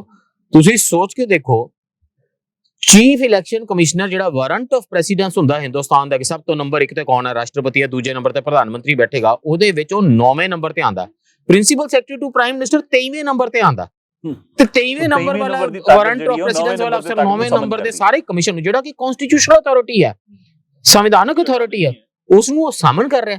ਤੇ ਜੇ ਕਿਧਰੇ ਕੋਈ ਇਲੈਕਸ਼ਨ ਕਮਿਸ਼ਨਰ ਡਾਈਸੈਂਟ ਦਾ ਨੋਟ ਦਿੰਦਾ ਤੇ ਤੁਸੀਂ ਉਹਨੂੰ ਤੇ ਉਹਦੇ ਪਰਿਵਾਰ ਦੇ ਉੱਤੇ ਕੇਸਿਸ ਬਣਾ ਕੇ ਅਦਾਲਤਾਂ ਦੇ ਵਿੱਚ ਉਹਨੂੰ ਤਰੀਕ ਦਿਓ ਕਿ ਸਾਰੇ ਦੇਸ਼ ਨੇ ਸਾਡੇ ਸਾਹਮਣੇ ਨਹੀਂ ਦੇਖਿਆ ਕਿ ਇੱਕ ਇਲੈਕਸ਼ਨ ਕਮਿਸ਼ਨਰ ਦੇ ਨਾਲ ਤੇ ਉਹਦੇ ਪਰਿਵਾਰ ਨਾਲ ਕੀ ਕੀਤਾ ਗਿਆ। ਇਹਨਾਂ ਸਮਿਆਂ ਦੇ ਵਿੱਚ ਇਹ ਜਿਸ ਹਾਈਬ੍ਰਿਡ ਡੈਮੋਕ੍ਰੇਸੀ ਦੀ ਗੱਲ ਮੈਂ ਕਰ ਰਹੀ ਸੀ, ਉਹ ਇਹ ਡੈਮੋਕ੍ਰੇਸੀ ਹੈ। Election commission free and fair ਇਲੈਕਸ਼ਨਾਂ ਕਰਾਵੇਗਾ ਤੇ ਇਲੈਕਸ਼ਨ ਕਮਿਸ਼ਨ ਨੂੰ ਕਿਸ ਨੇ ਲਾਣਾ ਉਹ ਅਸੀਂ ਡਿਸਾਈਡ ਕਰਾਂਗੇ ਤੇ ਇਹਦੇ ਬਾਰੇ ਕੋਈ ਨਿਯਮ ਕਾਨੂੰਨ ਨਹੀਂ ਰੱਖਾਂਗੇ। ਤੇ ਜਿਹੜੀਆਂ, ਕਿਉਂਕਿ ਇਲੈਕਸ਼ਨਾਂ ਪੈਸੇ ਨਾਲ ਜਿੱਤੀਆਂ ਜਾਂਦੀਆਂ ਨੇ ਤੇ ਉਹ ਪੈਸਾ ਸਾਨੂੰ ਕੌਣ ਦੇ ਰਿਹਾ, ਉਹਦੇ ਬਾਰੇ ਅਸੀਂ ਇੱਕ ਕਾਨੂੰਨ ਬਣਾ ਦੇਵਾਂਗੇ ਕਿ ਤੁਹਾਨੂੰ ਅਸੀਂ ਨਾ ਦਸੀਏ। ਤੇ ਸੁਪਰੀਮ ਕੋਰਟ ਜਿਹੜੀ ਹੈ ਉਹ ਇੰਨੀ ਝੁਕ ਜਾਵੇਗੀ ਕਿ ਉਹ ਉਹਨਾਂ ਮਸਲਿਆਂ ਨੂੰ ਦਿਨਾਂ ਤੱਕ, ਮਹੀਨਿਆਂ ਤੱਕ, ਸਾਲਾਂ ਤੱਕ ਸੁਣੇਗੀ ਨਹੀਂ। ਜਿਹੜੇ ਮਸਲੇ ਅੱਜ ਸੁਪਰੀਮ ਕੋਰਟ ਸੁਣਨ ਤੋਂ ਇਨਕਾਰੀ ਹੈ ਉਹ ਦੇਸ਼ ਦੇ ਡੈਮੋਕ੍ਰੇਸੀ ਦਾ ਇੰਡੈਕਸ ਦੱਸ ਰਹੇ ਨੇ। ਦੂਜੇ ਪਾਸੇ ਕਿਸੇ ਬੰਦੇ ਦੀ ਬੇਲ ਜਿਹੜੀ ਹੈਗੀ ਉਹਦੇ ਤੇ ਰੋਕ ਲਾਉਣ ਵਾਸਤੇ ਰਾਤ ਨੂੰ ਇੱਕ ਦੇ ਨਾਲ ਇੱਕ ਹੋਰ ਐਸਪੈਕਟ ਵੀ ਹੈ ਮੇਰਾ ਖਿਆਲ ਹੈ, ਜੇਕਰ ਅਸੀਂ ਦੇਖੀਏ ਕਿ ਸਾਡੇ ਕਨਸਟੀਟਿਊਸ਼ਨ 'ਚ ਲੰਮੇ ਸਮੇਂ ਤੱਕ ਪਾਰਟੀ ਦਾ ਕਿਸੇ ਦਾ ਕੋਈ ਜ਼ਿਕਰ ਨਹੀਂ, ਬਿਲਕੁਲ ਹੈ ਨਾ, ਤੇ ਜਾਂ ਐਂਟੀ ਡਿਫੈਕਸ਼ਨ ਲਾ ਚ ਆਇਆ ਤੇ ਜਾਂ ਲੋਕ ਪ੍ਰਤੀਨਿਧਤਾ ਕਾਨੂੰਨ ਚ ਆਇਆ, ਬਿਲਕੁਲ। ਪਰ ਇਹ ਸਾਡੀ ਡੈਮੋਕ੍ਰੇਸੀ ਨੂੰ ਸੰਚਾਲਨ ਕਰਨ ਵਾਲੀ ਇਹ ਏਜੰਸੀ ਹੈ ਨਾ, ਇੱਕ ਪੋਲੀਟੀਕਲ ਪਾਰਟੀ ਹੈ ਤੇ ਉਹ ਪੋਲੀਟੀਕਲ ਪਾਰਟੀ ਜਿਸ ਤਰੀਕੇ ਤਰੀਕੇ ਨਾਲ ਕੰਮ ਕਰਦੀ ਹੈ ਤੇ ਉਹਦੇ ਤੇ ਸਵਾਲ ਬਾਰ-ਬਾਰ ਉੱਠੇ ਨੇ। ਸਾਡੇ ਕਿੰਨੇ ਥਿੰਕਰ ਜਿਹੜੇ ਨੇ, ਇਵਨ ਐਮਐਨ ਰਾਏ ਜਿਹੜਾ ਲੈਫਟ ਤੋਂ ਸਟਾਰਟ ਹੋ ਕੇ ਅੱਗੇ ਪਾਰਟੀਲੈਸ ਡੈਮੋਕ੍ਰੇਸੀ ਤੱਕ ਆ ਜਾਂਦੇ ਨੇ ਉਸ ਲੈਵਲ ਦੇ ਉੱਤੇ, ਔਰ ਇਸੇ ਤਰੀਕੇ ਨਾਲ ਜੇਪੀ ਵੀ ਉਸੇ ਤੱਕ, ਲੋਹੀਆ ਵੀ, ਇਹ ਸਾਰੇ ਬੰਦੇ ਇਸ ਪਾਸੇ ਆਉਂਦੇ ਰਹੇ ਨਾ ਵੀ ਪਾਰਟੀਲੈਸ ਡੈਮੋਕ੍ਰੇਸੀ ਹੋਵੇ ਜਾਂ ਬਾਕੀ ਹੋਵੇ, ਕਿਉਂਕਿ ਉਹਨਾਂ ਨੂੰ ਉਹ ਪਾਰਟੀ ਦੇ ਵਿੱਚ ਇੱਕ ਉਸ ਲੈਵਲ ਦਾ ਇੱਕ ਐਂਗਲ ਦੀਦਾ ਸੀ ਜਿਹੜਾ ਸ਼ਾਇਦ ਸੈਂਟਰਲਾਈਜ਼ ਕਰ ਰਿਹਾ ਜਾਂ ਬਾਕੀ ਦੀਆਂ ਚੀਜ਼ਾਂ ਕਰ ਰਿਹਾ। ਚਲਦੇ ਚਲਦੇ ਹੁਣ ਸਗੋਂ ਪਾਰਟੀਆਂ ਦੇ ਵਿੱਚ ਇੱਕ ਬੈਸਟ ਦੀਆਂ ਪਾਰਟੀਆਂ ਤੇ ਸਾਡੀਆਂ 'ਚ ਇੱਕ ਲੈਵਲ ਦਾ ਫਰਕ ਦਿਖਾਈ ਦੇ ਰਿਹਾ। ਉੱਥੇ ਘੱਟੋ ਘੱਟ ਕੋਈ ਪ੍ਰਾਇਮਰੀਜ਼ ਹੁੰਦੀਆਂ ਨੇ, ਮਤਲਬ ਕੈਂਡੀਡੇਟ ਚੁਣਨ ਵੇਲੇ ਵਰਕਰ ਨੂੰ ਕੁਝ ਰਾਈਟ ਹੈ, ਕੁਝ ਨਾ ਕੁਝ ਹੱਕ ਹੈ ਜਿਹੜਾ ਵੀ ਉਹ ਚੁਣਦੇ ਨੇ, ਉਹਨਾਂ ਦਾ ਰਾਈਟ ਉਸ ਲੈਵਲ ਤੇ ਹੈ। ਸਾਡੇ ਤਾਂ ਉਹ ਵੀ ਨਹੀਂ, ਸਾਡੇ ਤਾਂ ਹੁਣ ਚਲਦੇ ਚਲਦੇ ਇਹ ਹੋ ਗਿਆ ਕਿ ਵਨ ਮੈਨ ਪਾਰਟੀ ਤੇ ਪਰਿਵਾਰ ਦੀ ਪਾਰਟੀ, ਇੱਥੇ ਆ ਕੇ ਅਸੀਂ ਸੀਮਤ ਹੋ ਗਏ ਹਾਂ ਜਿਹੜੀਆਂ ਸਾਰੀਆਂ ਚੀਜ਼ਾਂ ਨੇ। ਔਰ ਕਿਸੇ ਵੀ ਨਾਂ ਤੇ ਹੁਣ ਜਿਹੜੇ ਤਾਕਤਵਰ ਬਾਡੀ ਹੈ ਉਹ ਹੇਠਾਂ ਡੈਸੈਂਟ ਨੂੰ ਸਟਰਕਚਰ ਪਾਰਟੀ ਦੇ ਅੰਦਰ ਹੀ ਪ੍ਰਵਾਨ ਨਹੀਂ ਕਰਦੀ, ਮਤਲਬ ਉਹਦਾ ਉਹ ਸਟਰਕਚਰ ਰੂਪ ਦੇ ਵਿੱਚ ਅਸੀਂ ਉਹ ਚ ਵਿਗਾੜ ਪੈਦਾ ਇੱਕ ਐਡਾ ਵੱਡਾ ਕਰ ਲਿਆ। ਇਹਦਾ ਮਤਲਬ ਇਹ ਨਾ ਏਜੰਸੀ ਜਿਹਨੂੰ ਅਸੀਂ ਇਹਨਾਂ ਡੈਮੋਕ੍ਰੇਸੀ ਦੇ ਵਿੱਚ ਏਜੰਟਸ ਨੇ ਜਿਨ੍ਹਾਂ ਨੇ ਉਧਰ ਨੂੰ ਲੈ ਜਾਣਾ ਹੈ, ਉਸੇ ਤੋਂ ਇਹ ਤੈਅ ਹੁੰਦਾ। ਹੁਣ ਜੇ ਸਰਕਾਰਾਂ ਬਣ ਜਾਂਦੀਆਂ ਨੇ, ਉਹ ਕਹਿੰਦੇ ਸੱਤਾਧਾਰੀ ਪਾਰਟੀ ਦਾ ਜੇ ਕੋਈ ਐਮਐਲਏ ਐਮਪੀ ਨਹੀਂ ਜਿੱਤਿਆ ਤਾਂ ਵੀ ਉਹ ਹਾਰਿਆ ਹੋਇਆ ਹਲਕਾ ਇੰਚਾਰਜ ਹੋਏਗਾ ਜੀ, ਤੁਸੀਂ ਅਫਸਰਾਂ ਨੂੰ ਕਹਿੰਦੇ ਤੁਸੀਂ ਇਹਦੀ ਮੰਨਣੀ ਹੈ। ਇੱਕ ਰੂਲ ਵੀ ਅਸੀਂ ਇੰਨਾ ਵੀ ਨਹੀਂ ਲਾਗੂ ਕਰਦੇ ਵੀ ਜਿਹੜਾ ਜਿੱਤਿਆ ਹੋਇਆ ਉਹ ਕਿਸੇ ਦਾ ਹੋਇਆ ਉਹ ਤਾਂ ਬਰਾਬਰ ਹੈ, ਉਸ ਪੈਟਰਨ 'ਚ ਤਾਂ ਬਰਾਬਰ ਹੈ। ਤਾਂ ਇਹ ਸਾਰਾ ਉਹ ਪਾਰਟੀ ਕਲਚਰ, ਉਹ ਏਜੰਸੀ ਜਿਹੜੀ ਨੂੰ ਅਸੀਂ ਇੱਕ ਜ਼ਿੰਮੇਵਾਰੀ ਦੇਤੀ ਡੈਮੋਕ੍ਰੇਸੀ ਰਨ ਕਰਨ ਦੀ ਵੀ ਤੂੰ ਸਾਡੇ ਇਸ ਲੈਵਲ ਦਾ ਕਰੇਗਾ, ਉਹਦੇ ਤੇ ਵੀ ਡਿਬੇਟ ਮੇਰੇ ਖਿਆਲ ਜਿੰਨੀ ਹੋਣੀ ਚਾਹੀਦੀ ਹੈ ਜਾਂ ਜਿਸ ਲੈਵਲ ਤੇ ਉਹਦੇ 'ਚ ਸੁਧਾਰ ਹੋਣੇ ਚਾਹੀਦੇ ਨੇ ਉਹਦੇ 'ਚ ਵੀ ਅਸੀਂ ਔਰ ਉਹਦਾ ਹਾਲ ਤੇ ਮੈਨੂੰ ਲੱਗਦਾ ਆਪਾਂ ਥੋੜਾ ਜਿਹਾ ਇੱਕ ਕੇਸ ਸਟੱਡੀ ਦੇਖੀਏ। ਮੈਂ ਤਾਂ ਇੰਨਾ ਕਹਿਣਾ ਚਾਹ ਰਿਹਾ ਵੀ ਰੀਅਲ ਜਿਹੜੀ ਡੈਮੋਕ੍ਰੇਸੀ ਹੈ ਉਹ ਤੇ ਅੰਤ ਨੂੰ ਜਾ ਕੇ 93 ਤੋਂ ਸਟਾਰਟ ਹੁੰਦੀ ਹੈ ਨਾ, ਜਿਸ ਵੇਲੇ ਉਹਨੇ ਥੱਲੇ ਜਾਣਾ, जिस वेले पंचायती राज सिस्टम ने आना है या नगर पालिकावां ने बनना है, म्युनिसिपल कारपोरेशन ने। मैं मुकलिका चटर्जी ਦੀ ਕਿਤਾਬ ਸੀ ਕਲਟੀਵੇਟਿੰਗ ਡੈਮੋਕ੍ਰੇਸੀ, ਉਹਦੇ ਚ ਇੱਕ ਇਨਸੀਡੈਂਟ ਪੜ੍ਹ ਰਿਹਾ ਸੀ ਜਿੱਥੇ ਇੱਕ ਪਿੰਡ ਦਾ ਪ੍ਰਧਾਨ ਕਹਿੰਦਾ, ਉਹ ਕਹਿੰਦਾ ਜੀ ਜਿਹੜੀ ਲੋਕ ਸਭਾ ਦੀ ਇਲੈਕਸ਼ਨ ਹੈ ਤੇ ਜਿਹੜੀ ਹੈ ਵੈਸਟ ਬੰਗਾਲ ਦੀ ਸਟੇਟ ਦੀ ਇਲੈਕਸ਼ਨ ਹੈ, ਇਹ ਤਾਂ ਸਾਡੀ ਰਿਹਰਸਲ ਹੁੰਦੀ ਹੈ, ਅਸਲੀ ਇਲੈਕਸ਼ਨ ਨਹੀਂ। ਕਹਿੰਦੀ ਅਸਲੀ ਇਲੈਕਸ਼ਨ ਕਿਹੜਾ? ਕਹਿੰਦਾ ਅਸਲੀ ਇਲੈਕਸ਼ਨ ਸਰਪੰਚ ਦੀ ਹੈ ਤੇ ਪੰਚਾਂ ਦੀ ਹੈ, ਜਿੱਥੇ ਡੈਮੋਕ੍ਰੇਸੀ ਨੇ ਮੇਰੇ ਨਾਲ ਆ ਕੇ ਮਿਲਣਾ, ਗਰੋ ਕਰਨਾ ਹੈ ਜਾਂ ਬਾਕੀ ਵੀ ਚੀਜ਼ਾਂ। ਆਮ ਆਦਮੀ ਡੈਮੋਕ੍ਰੇਸੀ ਨੂੰ ਹਰ ਵਿਅਕਤੀ ਆਪਣੇ ਤਰੀਕੇ ਨਾਲ ਦੇਖਦਾ। ਹਾਂ, ਮੈਨੂੰ ਲੱਗਦਾ ਇਹਦੇ ਚ ਨਾ ਜਿਹੜੀ ਗੱਲ ਹਮੀਰ ਜੀ ਕਹਿ ਰਹੇ ਨੇ ਕਿ ਪਾਰਟੀਆਂ ਦੇ ਅੰਦਰ ਦੀ ਜਿਹੜੀ ਡੈਮੋਕ੍ਰੇਸੀ ਦਾ ਪ੍ਰੋਸੀਜਰ ਹੈ ਉਹ ਕੁਐਸਚਨ ਦੇ ਵਿੱਚ ਆਵੇ, ਉਹ ਹੋਵੇ, ਮੈਨੂੰ ਲੱਗਦਾ ਹੋਣਾ ਚਾਹੀਦਾ, ਇਹਦੇ 'ਚ ਕੋਈ ਸ਼ੱਕ ਨਹੀਂ। ਅਲੱਗ-ਅਲੱਗ ਤਰੀਕੇ ਨਾਲ ਇਸ ਦੇ ਉੱਤੇ ਬਹੁਤ ਸਾਰੀ ਡਿਬੇਟ ਹਿੰਦੁਸਤਾਨ 'ਚ ਰਹੀ ਹੈ, ਲੇਕਿਨ ਇਸ ਦਾ ਇੱਕ ਬਹੁਤ ਹੀ crude model Aam Aadmi party ਨੇ ਪੇਸ਼ ਕੀਤਾ ਹੈ ਪਿਛਲੇ ਦਿਨਾਂ 'ਚ। ਉਹਨਾਂ ਨੇ ਦਾਅਵਾ ਕੀਤਾ ਕਿ ਅਸੀਂ, ਜਿਵੇਂ ਹੁਣ ਅਰਵਿੰਦ ਕੇਜਰੀਵਾਲ ਜੀ ਨੇ ਕਿਹਾ ਵੀ ਮੈਂ ਡਾਇਮੰਡਸ ਲੱਭੇ ਨੇ ਗੁਜਰਾਤ ਵਾਸਤੇ, ਉਹ ਡਾਇਮੰਡਸ ਦੀ ਹਾਲਤ ਇਹ ਹੈ ਵੀ ਜਿਹੜੇ 5 ਜਿੱਤੇ ਨੇ ਉਹ ਇੱਥੇ ਚੰਡੀਗੜ੍ਹ ਲਿਆ ਕੇ ਬਹਾਏ ਹੋਏ ਸੀ। ਹੀਰੇ ਪੰਜਾਬ ਆਏ ਨੇ, ਤੁਸੀਂ ਖੁਸ਼? ਮੈਂ ਉਸੇ ਗੱਲ ਤੇ ਬੜਾ ਖੁਸ਼ ਹੋ ਰਿਹਾ ਵੀ 5 ਡਾਇਮੰਡ ਜਿਹੜੇ ਨੇ ਉਹ ਉੱਥੇ ਜਿੱਤ ਗਏ ਲੋਕਾਂ ਦੇ ਵਿੱਚੋਂ, ਤੇ ਇਹਨਾਂ ਦੀ ਮਜਬੂਰੀ ਬਣ ਗਈ ਵੀ ਉਹਨਾਂ ਨੂੰ ਹੁਣ ਰੱਖੀਏ ਕਿੱਥੇ ਸਾਂਭ ਕੇ, ਕਿਉਂਕਿ ਉਹਨੂੰ ਹੋਰ ਕੋਈ ਲੈ ਜਾਏਗਾ, ਕੋਈ ਵੀ ਉਹਨਾਂ ਹੀਰਿਆਂ ਨੂੰ ਮਤਲਬ ਚੱਕਣ ਲਈ ਤਿਆਰ ਬੈਠਾ ਹੈ। ਤੇ ਹੀਰਿਆਂ ਦੇ ਵਪਾਰੀ ਬੜੇ ਮਤਲਬ ਗੁਜਰਾਤ 'ਚ ਕਿਉਂ ਨਹੀਂ ਹੈਗੇ ਜਿੱਥੇ ਹੋਣੇ ਹੀ ਚਾਹੀਦੇ ਨੇ। ਸੋ ਇਹ ਮੈਨੂੰ ਲੱਗਦਾ ਵੀ ਇਹ ਵਾਲੇ ਐਕਸਪੈਰੀਮੈਂਟਸ ਬਾਰੇ ਵੀ ਹੋਰ ਥਾਟਫੁਲ ਹੋਣ ਦੀ ਲੋੜ ਹੈ। ਇੱਕ ਜਿਹੜੀ ਗੱਲ ਮੈਨੂੰ ਲੱਗਦਾ ਜਾਂਦੇ ਜਾਂਦੇ ਜ਼ਰੂਰ ਕਹਿ ਲਈਏ ਆਪਾਂ, ਜਿਹੜੀ ਇਹ ਪੋਲਰਾਈਜੇਸ਼ਨ ਦੀ ਮੈਂ ਗੱਲ ਕੀਤੀ ਸੀ, ਇਹ ਪੋਲਰਾਈਜੇਸ਼ਨ ਹਿੰਦੁਸਤਾਨ 'ਚ ਆ ਕੇ, ਕਿਉਂਕਿ ਆਪਾਂ ਬਾਰ-ਬਾਰ ਇੱਕ ਸ਼ਬਦ ਵਰਤ ਰਹੇ ਹਾਈਬ੍ਰਿਡ ਡੈਮੋਕ੍ਰੇਸੀ, ਹਾਈਬ੍ਰਿਡ ਰਜੀਮ, ਤੁਹਾਡਾ ਸਬਜੈਕਟ ਵੀ ਹੈ, ਇਹ ਮੇਰਾ ਖੋਜ ਦਾ ਵਿਸ਼ਾ ਵੀ ਹੈ, ਲੇਕਿਨ ਮੈਂ ਇਸ ਨਤੀਜੇ ਤੇ ਕਿਤੇ ਨਾ ਕਿਤੇ ਨੇੜੇ ਲੱਗਦਾ ਜਾ ਰਿਹਾ ਕਿ ਹਾਈਬ੍ਰਿਡ ਰਜੀਮ ਜਿਹੜਾ ਹੈਗਾ ਉਹ ਇੱਕ ਪੋਜ਼ਿਟਿਵ ਟੋਨ ਦੇ ਰਿਹਾ ਗੱਲ ਨੂੰ। ਕਿਉਂਕਿ ਪਿਛਲੇ ਦਿਨਾਂ 'ਚ ਕੀ ਹੋਇਆ, ਹਾਈਬ੍ਰਿਡ ਇੰਜਨ ਆਏ, ਉਹ ਹਾਈਬ੍ਰਿਡ ਇੰਜਨ ਬੜੀ ਹਾਈਬ੍ਰਿਡ ਸੀਡ ਆਏ। ਸੋ ਇਹ ਹਾਈਬ੍ਰਿਡ ਜਿਹੜਾ ਪੋਜ਼ਿਟਿਵ ਕਨੋਟੇਸ਼ਨ ਦੇ ਰਿਹਾ ਨਾ ਇਸ ਰਜੀਮ ਨੂੰ, ਉਹ ਉਸ ਪਾਕਿਸਤਾਨ ਦੇ ਵਿੱਚ ਹਾਈਬ੍ਰਿਡ ਰਜੀਮ ਦਾ ਮਤਲਬ ਹੁੰਦਾ ਹੈ ਜਿੱਥੇ ਫੌਜ ਅਸਲੀ ਤਾਕਤ ਹੈ। ਹਾਂ, ਉਹ ਹਾਈਬ੍ਰਿਡ ਹਰ ਜਗ੍ਹਾ ਜਾ ਕੇ ਅਰਥੇ ਬਦਲ ਜਾਂਦੇ। ਹਿੰਦੁਸਤਾਨ ਦੇ ਪਾਰਟਿਕੂਲਰ ਕੇਸ ਦੇ ਵਿੱਚ, ਕਿਉਂਕਿ ਹਿੰਦੁਸਤਾਨ ਦੇ ਵਿੱਚ ਪੋਲਰਾਈਜੇਸ਼ਨ ਹੋਣ ਦੇ ਨਾਲ ਅਥਾਰਟੇਰੀਅਨਿਜ਼ਮ ਇੱਕ ਮਾਸ ਮੂਵਮੈਂਟ ਬਣ ਚੁੱਕਿਆ ਹੈ, ਤੇ ਫਾਸਿਜ਼ਮ ਦੁਨੀਆ ਦੇ ਵਿੱਚ ਇੱਕ ਫਾਰਮ ਹੈ ਗਵਰਨਮੈਂਟ ਦੀ ਜਿਹੜੀ ਮਾਸ ਮੂਵਮੈਂਟ ਬਣ ਕੇ ਆਉਂਦੀ ਹੈ, ਤੇ ਉਸ ਤੋਂ ਬਾਅਦ ਕੀ ਕਰਦੀ ਹੈ ਸਾਰੀ ਦੁਨੀਆ ਨੇ ਦੇਖਿਆ। ਵਿਦ ਥਰੂ ਹਾਈਬ੍ਰਿਡ ਵਾਲੇ ਪਾਸੇ ਅਸੀਂ ਜਾ ਰਹੇ ਹਾਂ। ਬਿਲਕੁਲ, ਇਹ ਡੇਂਜਰਸ ਹੈ। ਔਰ ਇੱਕ ਤਾਂ ਹੁੰਦਾ ਲੋਕ ਫਤਵਾ ਇੱਕ ਵਾਰੀ ਦੇ ਕੇ ਘਰੇ ਚੱਲ ਜਾਣ, ਵੋਟ ਪਾ ਕੇ ਮਤਲਬ ਲੋਕੀ ਘਰੇ ਚੱਲ ਗਏ, ਪੈਸ਼ਨੇਟਲੀ ਨਾਲ ਨੇ ਉਹਦੇ, ਹਾਂ, ਪ੍ਰੋਜੈਕਟ ਦਾ ਪਾਰਟ ਬਣਾ ਲਏ ਗਏ। ਦਿੱਕਤ ਇਹ ਹੈ ਕਿ ਲੋਕ ਜਿਹੜੇ ਨੇ ਉਹ ਕਹਿ ਰਹੇ ਨੇ ਵੀ ਅਸੀਂ ਭੁੱਖੇ ਮਰਾਂਗੇ, ਸਮੂਹ ਨੂੰ ਬੇਈਮਾਨੀ ਦਾ ਪਾਰਟ ਬਣਾ ਲਿਆ। ਹਾਂ, ਅਸੀਂ ਜਿਹੜਾ ਹੈਗਾ ਬੇਰੁਜ਼ਗਾਰੀ ਦੇ ਸ਼ਿਕਾਰ ਤੇ ਅਸੀਂ ਕਦੋਂ ਤੇ ਸੀ, ਅਸੀਂ ਹੁਣ ਵੀ ਰਹਿ ਜਾਾਂਗੇ। ਲੇਕਿਨ ਹਿੰਦੁਸਤਾਨ ਨੂੰ ਕੋਈ ਵਿਸ਼ਵ ਗੁਰੂ ਦੀ ਦਾਅਵੇ, ਕੋਈ ਹਿੰਦੁਸਤਾਨ ਦੇ ਮਤਲਬ ਇੱਕ ਹਿੰਦੂ ਰਾਸ਼ਟਰ ਦੇ ਦਾਅਵੇ, ਇਹ ਜਿਹੜੇ ਦਾਅਵਾਦਾਰੀ ਹੈ ਨਾ, ਇਹ ਡੇਂਜਰਸ ਹੈ, ਇਹ ਸਭ ਤੋਂ ਡੇਂਜਰਸ ਗੱਲ ਹੈ। ਸੋ ਹਿੰਦੁਸਤਾਨ ਇਸ ਵੇਲੇ ਇਸ ਪ੍ਰੋਜੈਕਟ ਦੇ ਉੱਤੇ ਹੈ, ਇਹਨੂੰ ਵੀਡੀਐਮ ਵੀ ਨੋਟ ਨਹੀਂ ਕਰਦਾ, ਵੀਡੀਐਮ ਵੀ ਸਿਰਫ ਤੇ ਸਿਰਫ ਕੁਝ ਇੰਡੀਕੇਟਰਸ ਨੂੰ ਪੁੱਟ ਕਰਦਾ। ਮੈਨੂੰ ਲੱਗਦਾ ਹਿੰਦੁਸਤਾਨ ਨੂੰ ਇੱਕ ਫੈਸਿਸਟ ਸਟੇਟ ਵੱਲ ਨੂੰ ਜਿਹੜਾ ਵੱਧ ਗਿਆ, ਇਹ ਜ਼ਿਆਦਾ ਅਸਲ ਚ ਗੱਲ ਹੈ ਬਹੁਤ ਸਾਡੇ ਬੜਾ ਵਾਸਤੇ। ਨੈਰੇਟਿਵ ਦਾ ਹੀ ਕੁਐਸਚਨ ਹੈ, ਉਹ ਨੈਰੇਟਿਵ ਐਕਸੈਪਟ ਹੋ ਗਿਆ ਇੱਕ ਟਾਈਪ ਦਾ ਮੈਜੋਰਿਟੀ ਨੂੰ ਨਾ, ਜਿਹੜਾ ਬਿਰਤਾਂਤ ਸਿਰਜਣੇ ਨੇ, ਔਰ ਉਹ ਬਿਰਤਾਂਤ ਦਾ ਕਾਊਂਟਰ ਬਿਰਤਾਂਤ ਕਿਵੇਂ ਲੋਕ ਸਮਝਣ ਲੱਗਣ, ਕਿਵੇਂ ਆਉਣ, ਡੈਮੋਕ੍ਰੇਸੀ ਉਹਦੇ ਆਲੇ ਦੁਆਲੇ। ਹਾਂ, ਮੈਨੂੰ ਮਤਲਬ, ਲੱਗਦਾ ਆਪਾਂ ਵੀ ਜੋ ਘੁੰਮਦੀ ਹੈ ਅੱਜ ਕਿਸੇ ਨਾ ਕਿਸੇ ਰੂਪ। ਨੀਟੀ ਗ੍ਰਿਟੀਜ਼ ਦੇ ਵਿੱਚ ਜਾ ਰਹੇ ਹਾਂ ਇਸ ਤੇ, ਉਹਦੇ ਚੋਂ ਜੇ ਆਪਾਂ ਫਾਈਨਲੀ ਸਾਡੇ ਦਰਸ਼ਕ, ਸਾਡੇ ਸਰੋਤੇ ਇਹ ਕੱਢ ਲੈਣ ਕਿ ਇਸ ਦਾ ਮਤਲਬ ਕੋਈ ਖਤਰਾ ਖੜ ਗਿਆ, ਉਸ ਖਤਰੇ ਦੀ ਆ ਡਿਟੇਲ ਹੈਗੀ ਹੈ, ਹੁਣ ਉਸ ਖਤਰੇ ਦਾ ਹੱਲ ਜਿਹੜਾ ਹੈਗਾ ਹਿੰਦੁਸਤਾਨ ਦੇ ਲੋਕਾਂ ਨੇ ਸੋਚਣਾ ਹੈ। ਉਹਨਾਂ ਨੇ ਇਸ ਸੋਚਣਾ ਤੇ ਦਿਸ਼ਾ ਦੇ ਵਿੱਚ ਅਲਟਰਨੇਟਿਵ ਨੈਰੇਟਿਵ ਸਿਰਜਣ ਦੀ ਮੈਨੂੰ ਲੱਗਦਾ ਫਿਰ ਜਿਹੜੀ ਉਹ ਆਪਾਂ ਗੱਲ ਕਰਨੀ ਹੈ। ਔਰ ਇਹ ਵਿਸ਼ਾ ਤਾਂ ਬਹੁਤ ਵੱਡਾ ਹੈ, ਕਿਉਂਕਿ ਇੱਕੋ ਚਰਚਾ ਦੇ ਵਿੱਚ ਨਹੀਂ, ਮੈਨੂੰ ਲੱਗਦਾ ਇਹਦੇ ਤੇ ਲਗਾਤਾਰ ਕੋਈ ਸੀਰੀਜ਼ ਚੱਲਣੀ ਚਾਹੀਦੀ ਹੈ। ਕੋਈ ਨਾ ਕੋਈ ਗੱਲਬਾਤ ਹੁੰਦੀ ਰਹਿਣੀ ਚਾਹੀਦੀ ਹੈ। ਔਰ ਬਹੁਤ ਬਹੁਤ ਸ਼ੁਕਰੀਆ।